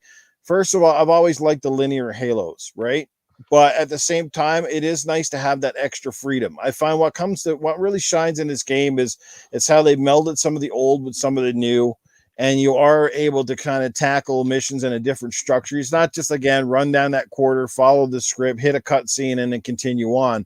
Again, you can pace this game differently. You can tackle, again, those main missions if you want, sort of blow through it, or you can have a lot of fun shooting grunts and other enemies and doing those high value targets, as you say, the bounty style targets, and get those weapons. So it does take some of the new hits from modern day shooters, where you got some of the side missions, but the fact is they don't over clutter the game either. It's not like the map gets so overwhelming that you just kind of feel like, what the heck is going on, or what am I doing? So they did do that pretty well, where it doesn't seem to get convoluted, and that's fantastic. It's nice that, like, now the Warthog is not necessarily relegated to one segment of the game. Now you can pretty much drive the Warthog around probably most of the game if you want. You can get on what do you call it? Is it a Banshee, or what's the quad? Is it Banshee? The Mongoose. Mongoose. You can get on the Mongoose, all these little things. And actually, you alluded to it, how you rescue these NPCs, the Marines, and they come along with you for the ride, and they're shooting out the back and different things. And of course, the grapple hook really, really makes Master Chief feel mobile. He's not the fastest character in the world, but then mind you, the guy probably weighs like what, 800 pounds with all the gear, but the fact you've got this grapple hook which closes distance and gaps, it makes things very fun. It kind of adds a little more creativity to how you want to approach something. So maybe you want to grapple something out of somebody's. You see some crazy videos, right, where you grapple like one of those plasma containers and you fling it back at someone, or you're trying to reach this new height and you can kind of fly down and explode. So I find that's what makes the game a little more fun than the older Halos, is because you're not sort of limited to a one set style approach. This game almost encourages you to pick up extra weapons and explore, as you said, with the bosses. Find out what weapons are working better than others, because they do give you more. Even this game, unlike other Halo games, it has like basically ammo crates now. So you fill up on your kinetic ammo, or you fill up on the plasma-based stuff. So you look for those now. It's not just, remember one of the things always with older Halos was always like, you felt like you were changing guns, but not because you really wanted to. It's because your gun always kept running out of ammo, right? Yeah. You're running through the level, and you're like, like this BR is awesome. Run out of one or two clips, and then all of a sudden you're like, there's no more BR because all the friggin' enemies are using plasma pistols. Pretty and much. you stuck relegated to using these guns that not necessarily are bad, but you just don't like. We all have our favorites. We all have stuff that works well for us and stuff that doesn't, right? So I love that aspect of it. Like, there's just a lot of creativity here. Like, the game is, and some people that say it's, the ones that are saying that it's boring and they can't get into it, well, maybe you're not a Halo fan to begin with. And second of all, if you're the kind of fan that thought Death Stranding was extremely exciting and you're calling this game boring, then oh boy, there is no hope for you, period. Okay, I had Death Stranding, and I will give it this. Death Stranding is a much better game than people gave it credit for, but fuck, at the end of the day, man, it is what it is. It's walking long distances over a map with a load of shit on your back. It's basically a complex FedEx simulator with a weird story thrown on top of it, okay? It really is what it is. I can't describe it any better. I had it, and I enjoyed it. But at the end of the day, I'm sitting there going, wow, I'm walking and walking. And I'm basically, you know what the trick is with that game? Trying to get all these distances and not lose all your shit down a river because you tripped on a rock because you didn't balance your gear and carry 50 packages. And then you go to one place. And guess what? The guy wants you to go back to that place. And then you got to avoid all these gooey, weird shit coming up out of the ground. And like, you know, that game was just weird. You know, it's cool, but it's weird. I'm just going to leave it at that. But if you're saying that, you know, that game was exciting and it's game of the year, and then you're calling Halo boring crap, bro, unfriend me right now, okay? Because seriously, there's something definitely wrong with your taste in games, okay? Seriously. But you know, and that boss that we were all talking about earlier, that was another highlight for me. Is they felt complex, they were challenging, they're not different. recycled. Yeah, not recycled, different. I've had a lot of experiences in this game that didn't feel like very familiar. Like I said, it keeps the familiarity of Halo, but it really tosses it in. And can we all just admit, on any difficulty, the jackals are real a-holes? Yeah, that never changes, man. That never changes. Oh That's my Halo God, right there. man. So I many finished times we've clearing been one in of the middle of a battle, and we're just like, no matter where you go, you're in like the crosshair of 6 jackals. No, but they notice they shoot at you one after the other. It's if like they hit you the first shooting. time, it's guaranteed you're going down on the second. It's like, oh, hit by a jackal, I'm dead, gone, just like that, right? Big old true story here. I finished clearing one of the purple missions, you know, and you know the AI comes on and she's like, "Oh, great work! Now that this is done, we can move on." I'm like, "Sweet, everybody's dead." And I'm running around now just seeing what I can collect to see if there's anything, you know, I'm looking for audio logs. And no joke, I jump from one container to another and I get sniped out of the air, like straight up, like in multiplayer. Oh my God, that pissed me off so bad. Well, did you see the thing I posted where one of the guys I picked up, one of the guys I rescued, he actually went and teabagged a grunt after he killed him? Oh no, I didn't see that. I'll have to look at it. I saw that. Yeah, it was funny. He ran up and I could tell, he teabagged the grunt. Yeah, even the grunts themselves have always been like that unsung little star of Halo. Like these little enemies that overall strength by numbers, you know, they're the kind that you often, it's almost like target practice, but yet, you know, you'll die off and on with those guys because they'll sneak up on you with their plasma grenades stuck to their hands. And it's just that little conversation they always have in the meantime. They're always quipping about something and like, here comes the big green guy. You know, there's just this crazy crap if you sit there and listen. Or when they kill hilarious. You, I killed him. Like, oh yeah. It's crazy. What was the one? There was one line I forget. Something he said something like, "Oh, was it he's dead or something? I can't get tired of this or something like that." And it was kind of funny. It was a great line, but like overall, like I applaud them. I honestly don't feel at the end of the day, and I'm not finished the game, so I don't want to really give it a score because I don't feel that's fair to come out and criticize it until I've really played the entire campaign. All I can say is I'm having an absolute blast with it, and that's the main thing. The multiplayer has been phenomenal. But I don't feel 100% like this is the game that they had intended or set out for. I feel like this is the sum of all of its parts, because I think at the end of the day, again, over budget, over delayed, they call it what it was and they left it out there. And again, it's almost like by taking out the digit, by putting in the Halo Infinite, gets them a little bit of a leash, because essentially this game essentially will probably evolve into other things over time. I suspect this is the last Halo game, at least in this vein, that we're going to see for quite some time. And to be honest with you, and I said it in the chat, if this is our last Halo game outside of perhaps another Halo Wars or some kind of a spin-off, I wouldn't entirely be surprised. I wouldn't be surprised if this turns into a Fortnite / PUBG games as a service where it just constantly evolves, and they add a piece of a map and they add a little bit of a story and they add more multiplayer stuff, and the game just keeps going and going and going. Hence Infinite, you know, sort of like an infinite evolution, which is not entirely a bad thing, but I'm scared that the whole linear, the past experience is done, maybe in the rearview mirror. Some people might like that. I personally don't. I still prefer the older style, if that makes any sense, and that's just me. I do think that 343 is talented. I think they got a great studio. Take nothing away from them. I'm glad that it feels like they're finally stepping out of Bungie's shadow, and perhaps they'll always live in that, because there's always going to be those people that Bungie this and Bungie that and Bungie something else. Nostalgia, Let's face it, man. go back and play those games. They're not as good as you remember. They're good, but they're not as good as you remember. You can take that for fact. 343 has done a lot of great stuff with this series. One, I'm glad they got rid of those disappearing enemies from Halo 4 and 5. What the hell were they called? The Prometheans. Oh, I personally like God, hated them. Yeah. Hated them. I hated them. They were disappearing when you're shooting at them all the time. It drove me absolutely bonkers. Like, oh, get 3 or 4 shots, disappear, go to another part of the map, and you're running low on ammo, and you're just like, all right, I'm getting ready to throw rocks at these pricks right now. Look what the heck.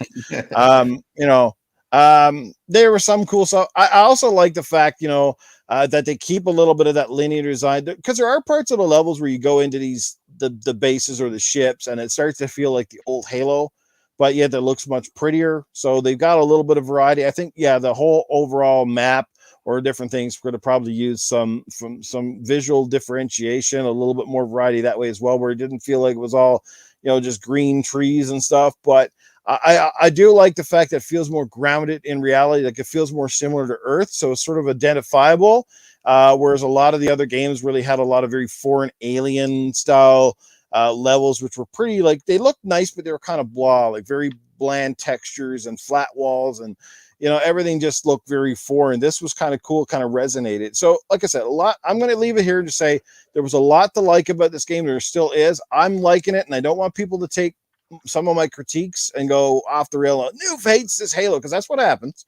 He hates it. No, I never said that. I like it a lot. I think it's great. I'm not disappointed. There are certain parts I'm disappointed with, but overall, I'm glad they took the extra year. I think they're delivering. I think they will continue to deliver, much like Cyberpunk hopefully evolves more into the game that it was meant to be, and Halo may do the same thing. So congrats to 343. Their reviews have been great.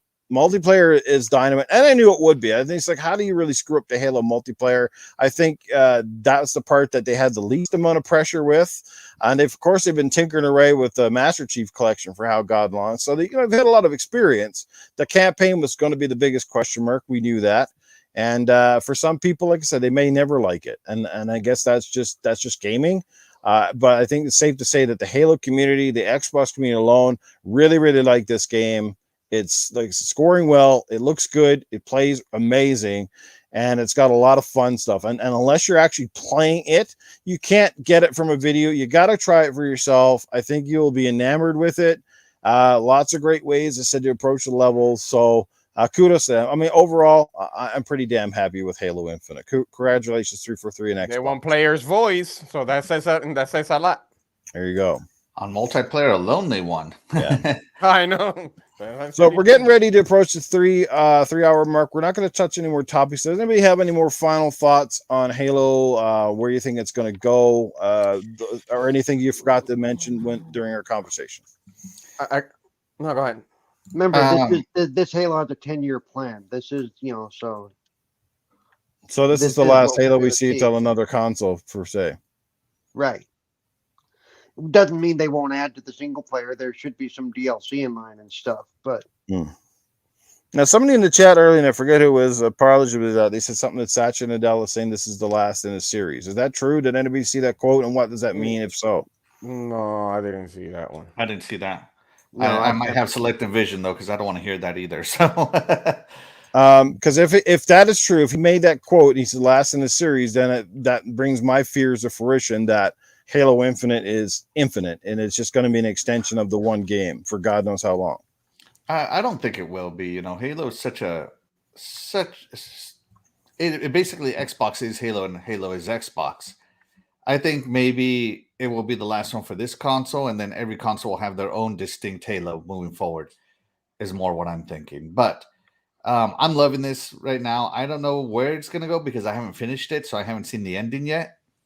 But I do like the open world aspect of it. The corridor shooting is still there if you get to inside the ships and stuff, but I love the open worldness to it, and I think they could do a little better.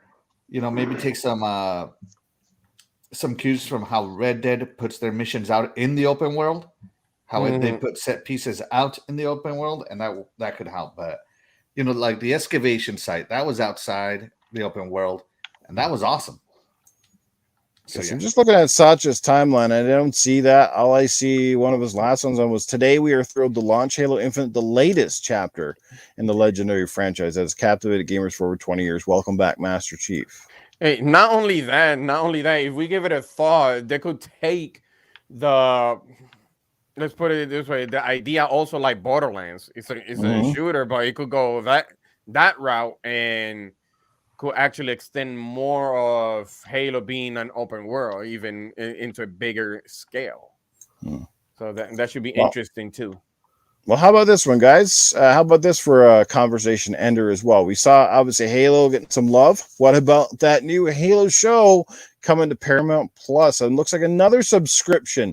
And, the funny thing is, we heard the game community constantly complain about exclusives and how they're bad, but it seems to be obviously the way that the television and movie services are going, because every service seems to have their exclusives for their particular channel.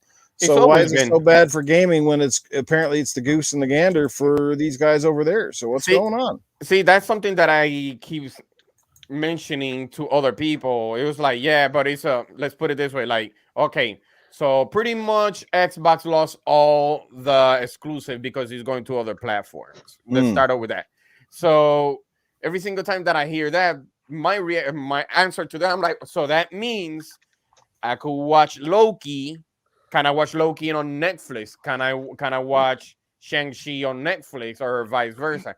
That is not, because it usually say, even on, I think on one of them, it will say Disney Plus exclusive. I'm like, if it's a multi-plat, why can I see that on Netflix? It's the same thing, but Disney actually place it right there, exclusive for Disney.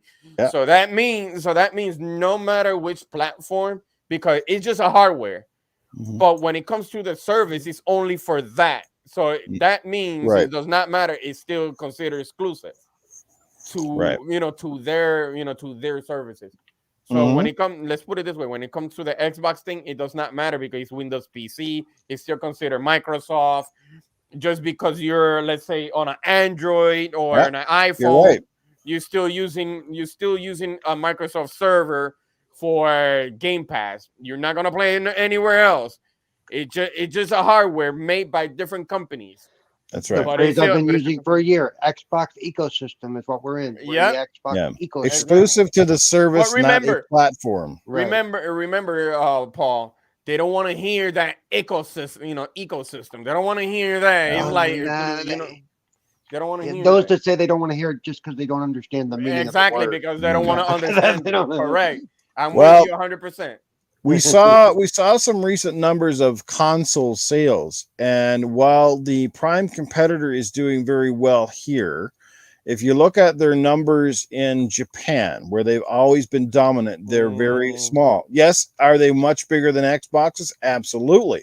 But Xbox has never had huge success there and probably never will. But when you see the dominant competitor failing in their home territory and getting obliterated by the Nintendo Switch, and seeing that, yes, you can sell 100+ million consoles, but if you're not making the same money as your competitor who's selling way less, and they're killing you in terms of revenue, then what happens? They make changes, and we're seeing that right now. It's happening, be right in front of their eyes, and it's going to continue to happen. So they better believe it. And if you think that they're not going to follow down that path, they got their 3-tiered system. Yeah, it looks a certain way now, but trust me, that could change, and it very will be. That is because they're seeing what's happening right now. They're seeing, again, the movie studios going with their sub-based subscription because it's making the money. Gaming is doing the same thing. It's just a matter of time. You know what? And what's the other thing I've been preaching? Console sales aren't as meaningful as they were 10 years ago at all. Not at all.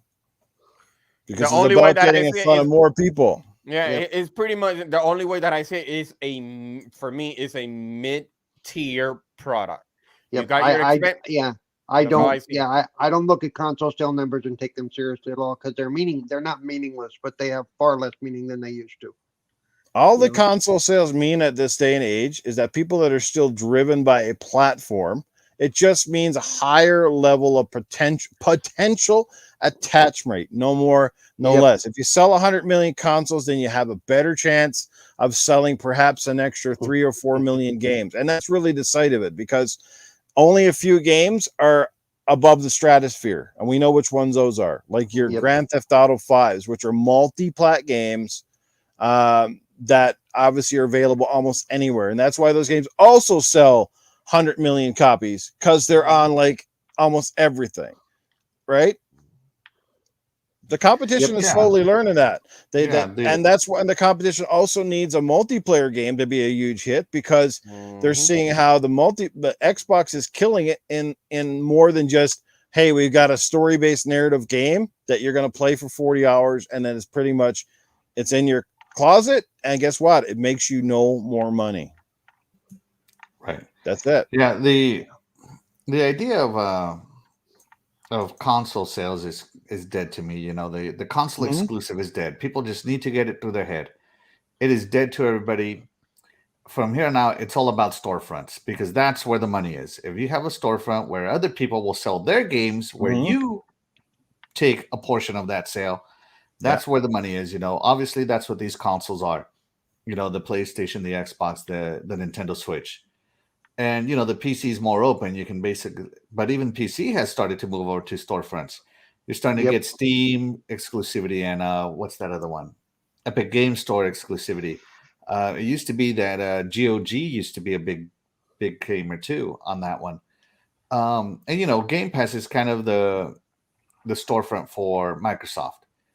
If you pay for Game Pass, well, it doesn't matter what device you use. Microsoft is getting their money. And that's their storefront. So this idea of console exclusivity is dead to everybody, including Nintendo, who is probably the most traditional out of the companies. Because if you think Nintendo is just going to let all this storefront money go and them not want a piece of the pie, you're wrong. Yeah, you know? But they are the anomaly, because unlike the competition, who has a lot of third-party support that drives their platforms, Nintendo is heavily reliant on what they make. I mean, there's no question about it. It's Nintendo games that dominate, and anybody third-party after that is way down the food chain. That's why we don't see a lot of these games, and of course they're limited by the hardware that Nintendo chooses to put out. Because as much as you would like to put out today's games on Nintendo Switch, it can't happen. There's too many sacrifices got to be made to make it run. Right. So. You have to understand how they make their money by pretty much. I'm with Mag. The only way that Nintendo can save their money is by removing the voice acting and just that's it. There you go, $1 million. And remaking the same game over and over and over. So you know, if Mario can't talk and Animal Crossing can't talk, so and Link. So they already make that million by just. But Nintendo has also succeeded where everybody else has failed. They've succeeded into penetrating the mobile phone space. That is actually true. You know, with the Pokemon Go, and you know they have a Mario Kart and Mario Run and all these other little things they have. And you can buy season passes for it. You can buy little costumes for Mario and power-ups for Mario and all this stuff. You can buy gyms to train your Pokemon. Oh, you got to buy Pokeballs. Yeah. So Nintendo knows what they're doing. They're not stupid. Nintendo has succeeded where nobody else has, and that's in but I've said before, at some point that market, which is mostly a nostalgia market, will burn itself out. Hasn't happened so far. I don't know. Nintendo's like 30 years old. I mean, no, but that's it. The people that are nostalgic for it, like you guys, are going to grow old and die. Okay, and I'm sorry, but your kids are probably not going to be nostalgic for Mario. They're going to be nostalgic for Fortnite. But then again, you look at how Pokemon keeps rolling generation after generation. Pokemon's been out since the Game Boy, and they keep getting new players into that ecosystem with every version of Pokemon. I don't know how Nintendo has this magic wand. It's crazy. I would I think you're disagree with putting too that, much Paul, into based it. I on what think I've you're putting seen. too much into it. I think I will disagree with that based on what I've seen, because when I was at my nephew's graduation, he's 18 years old and all his friends are 18, 19, and they were all playing Mario Kart on their Switch. Yes. They were I can having see a Right, that. Mario Kart graduation thing, and he's not a that's gamer. fine, but So, yeah. that's a Mario Kart's a group party game. That's what it does. You know, Right. that's kind of what it's built for. You know, Exactly.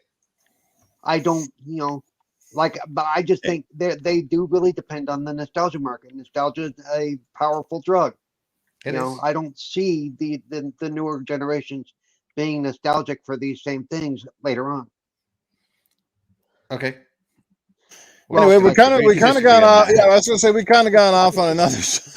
We got with the guy. But anyway, yeah, the Halo show is what we were talking about, and of course, how it's booming in subscriptions. But personally, I'll just say I think it looks amazing, and I'm really tempted to get a Paramount Plus subscription now because of that damn show. Actually, they have a bunch of good shows, especially yeah. the Star Trek below deck stuff is hilarious, and stuff like that. Nice. Yeah. But no, overall, Game Awards is good. Any further thoughts about the Halo show? Man, I'm pretty sure we're all pretty excited about that. I'm subscribing. I don't care what tier it is. I'm getting the 4K HDR10 Dolby Vision one. I think they only have one tier, dude. It's it's so far, yeah. That's the tier I'm getting. But I'm just saying, if they multi-tier, I'm getting the best one to get the best experience. The one thing I'm just saying in the chat, the one thing that to me it sets back Nintendo more so than anything else, and I think actually you'll probably have to agree with me here. Like I said, I love their games. Not a question about their games and stuff. I just wish they at least at this point get a more traditional online. Like just bring it up to a little bit closer to everybody else, like where you can actually talk to people or have a party or send an actual invite without some weird code and all these little things. Like, I know they're charging less for their online, but it's just like trying to do a community. Have the money. Holy crap! Yeah, like it can't be that. It can't be that hard. And their games aren't that complex. Oh my god, to like add some actual multiplayer and do a real lobby system. I mean, I don't know, like. There's ways around it. I just don't know why they don't want to get with it. I mean, it can't be because it's the kids. I mean, come on, man. Like, especially Smash Brothers. That's something that you really need. Switch.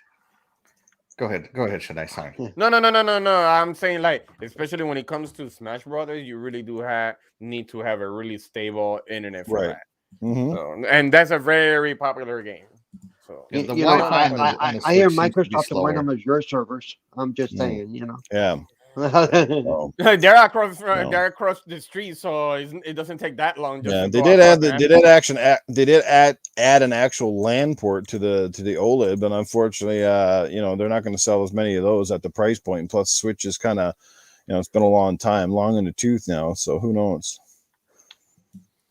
Yeah, all I know is I love my Switch. So Switch is great. Switch, like I said, it carves its own little path, and they're doing their things. Whether you agree or disagree, Nintendo's very vital to the industry, and we hope that they keep on bringing out some great games. So, but anyway, let's get ready to close the show as we hit our 3-hour mark. Again, thanks to Mr. Boomstick XL for being with us. Again, shout out to Scrubners, had to leave at early, and CoolCat Terri, who is busy with life right now. Hopefully she's back next week.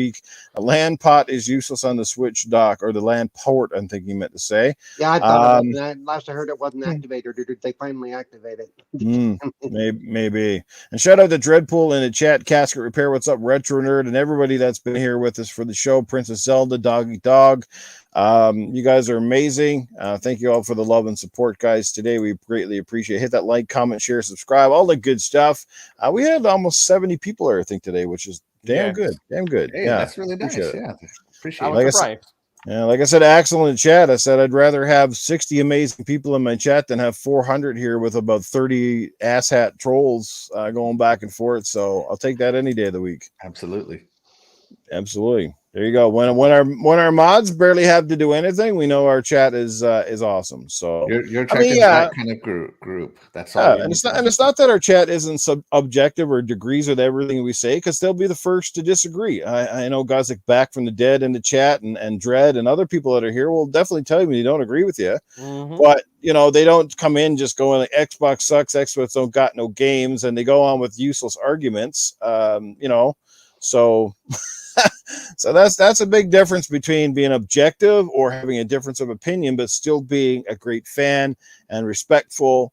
I disagree with you guys. All right, Newf, I don't like your take on it. I disagree with you. That's all, that's all you got to say. Like, people don't get that. They just got to argue and they got to have stupid takes. It's so dumb. We've gotten into it in the show. Everybody knows. Oh, we all will. We do, and we will. It's good. It's fun to have debates. It's fun to have a difference of opinion. My take on Halo is obviously not quite as joyful as the rest of you guys. Doesn't make me wrong. It's just how that's how I perceive it. It does make me wrong. You're an old codger, dude. Oh, we all knew that for a long time. I'm the old, what do you call it? I'm pretty sure fossil? When you were born, your first words were "get off my lawn," and you just no.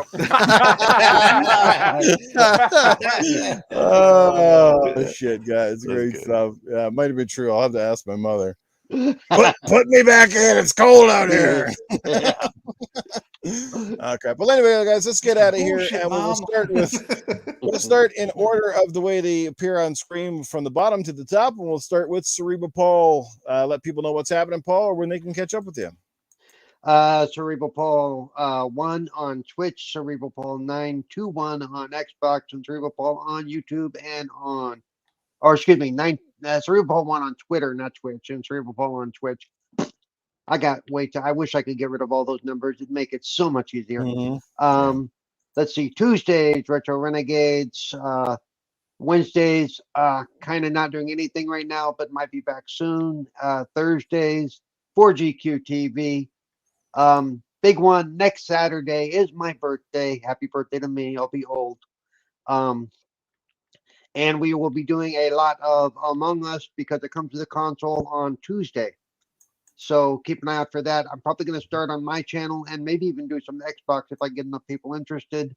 Not Xbox, Jackbox, because I love the Jackbox party games. And so much fun. Yeah, they're hilarious, especially if you get the right crowd in the chat in the party. So that we will be doing that for community game night. I believe Newf, you already knew that, right?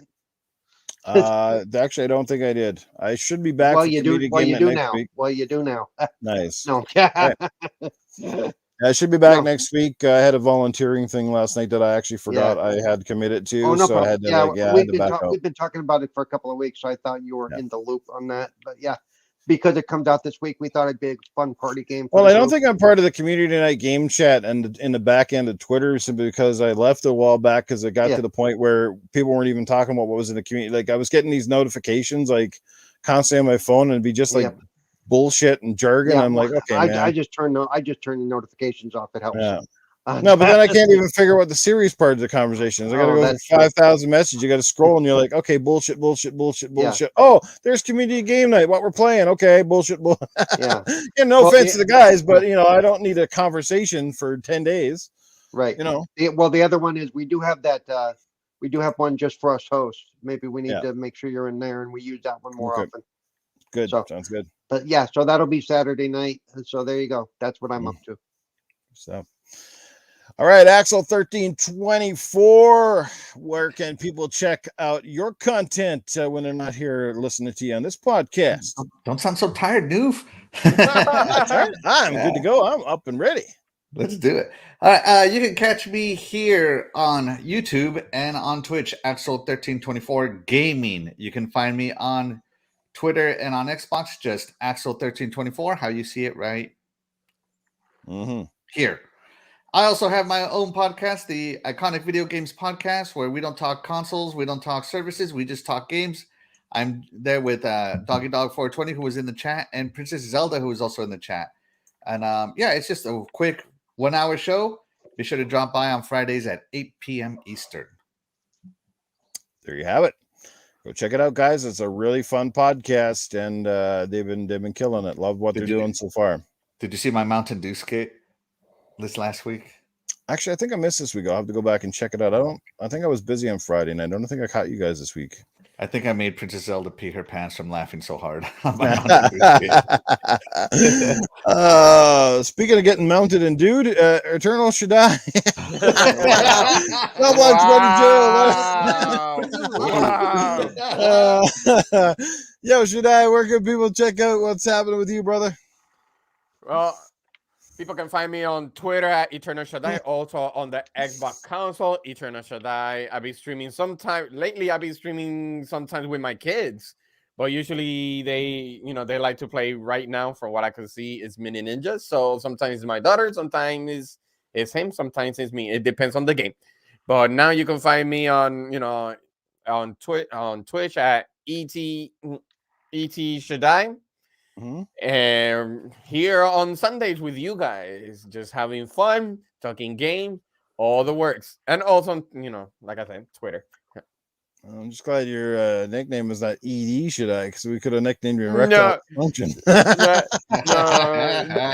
That Twitch doesn't want to fit that eternal thing, so I have to abbreviate it. Like always. I got you. Just razzing me as always. I know. It's this damn dungeon. Damn dungeon. Yeah, it's looking a little bland back there now. You had some flashiness there. What's going on? No, actually, no. If you're talking about the rest, it's on the other side. Because I know everybody's so used to, but let me see. It's over here. See? So you moved to solitary, is what you're saying. Yeah, His silly made him move. It's safer there. It's safer there. Safer with your butt against the wall. I mean, your back against the wall. Hey, but if you look closely, let me see. That way, you can see that little opening. I'm still working on it. There you go, Axel. Happy Cloud Gamer just subbed. So there you go, brother. Yeah. Yes, thank you so much, Happy Cloud Gamer. Can't wait for you to check out the show. Mm-hmm. All right. And last but not least, guys, you know where to find me. Always in the gutter and pretty much everywhere. It's Newf Nukem. Obviously, so let's get out there, play some games. Is what it's all about. Look forward to playing some more Halo with all you guys, especially my panel members here. Can't wait to get back to community game nights and all that fun stuff. But obviously, when you can't find me here hanging out with these fine crowd here on Good Morning Xbox, you will find me Tuesday nights at 10 p.m. Eastern. That is 8 p.m. Mountain Time. And the show is called Gaming After Dark. Again, it's a great little podcast that's we have some of the news and tidbits and all that good stuff, but we do it with a different kind of flair or something. I don't know what you want to call it.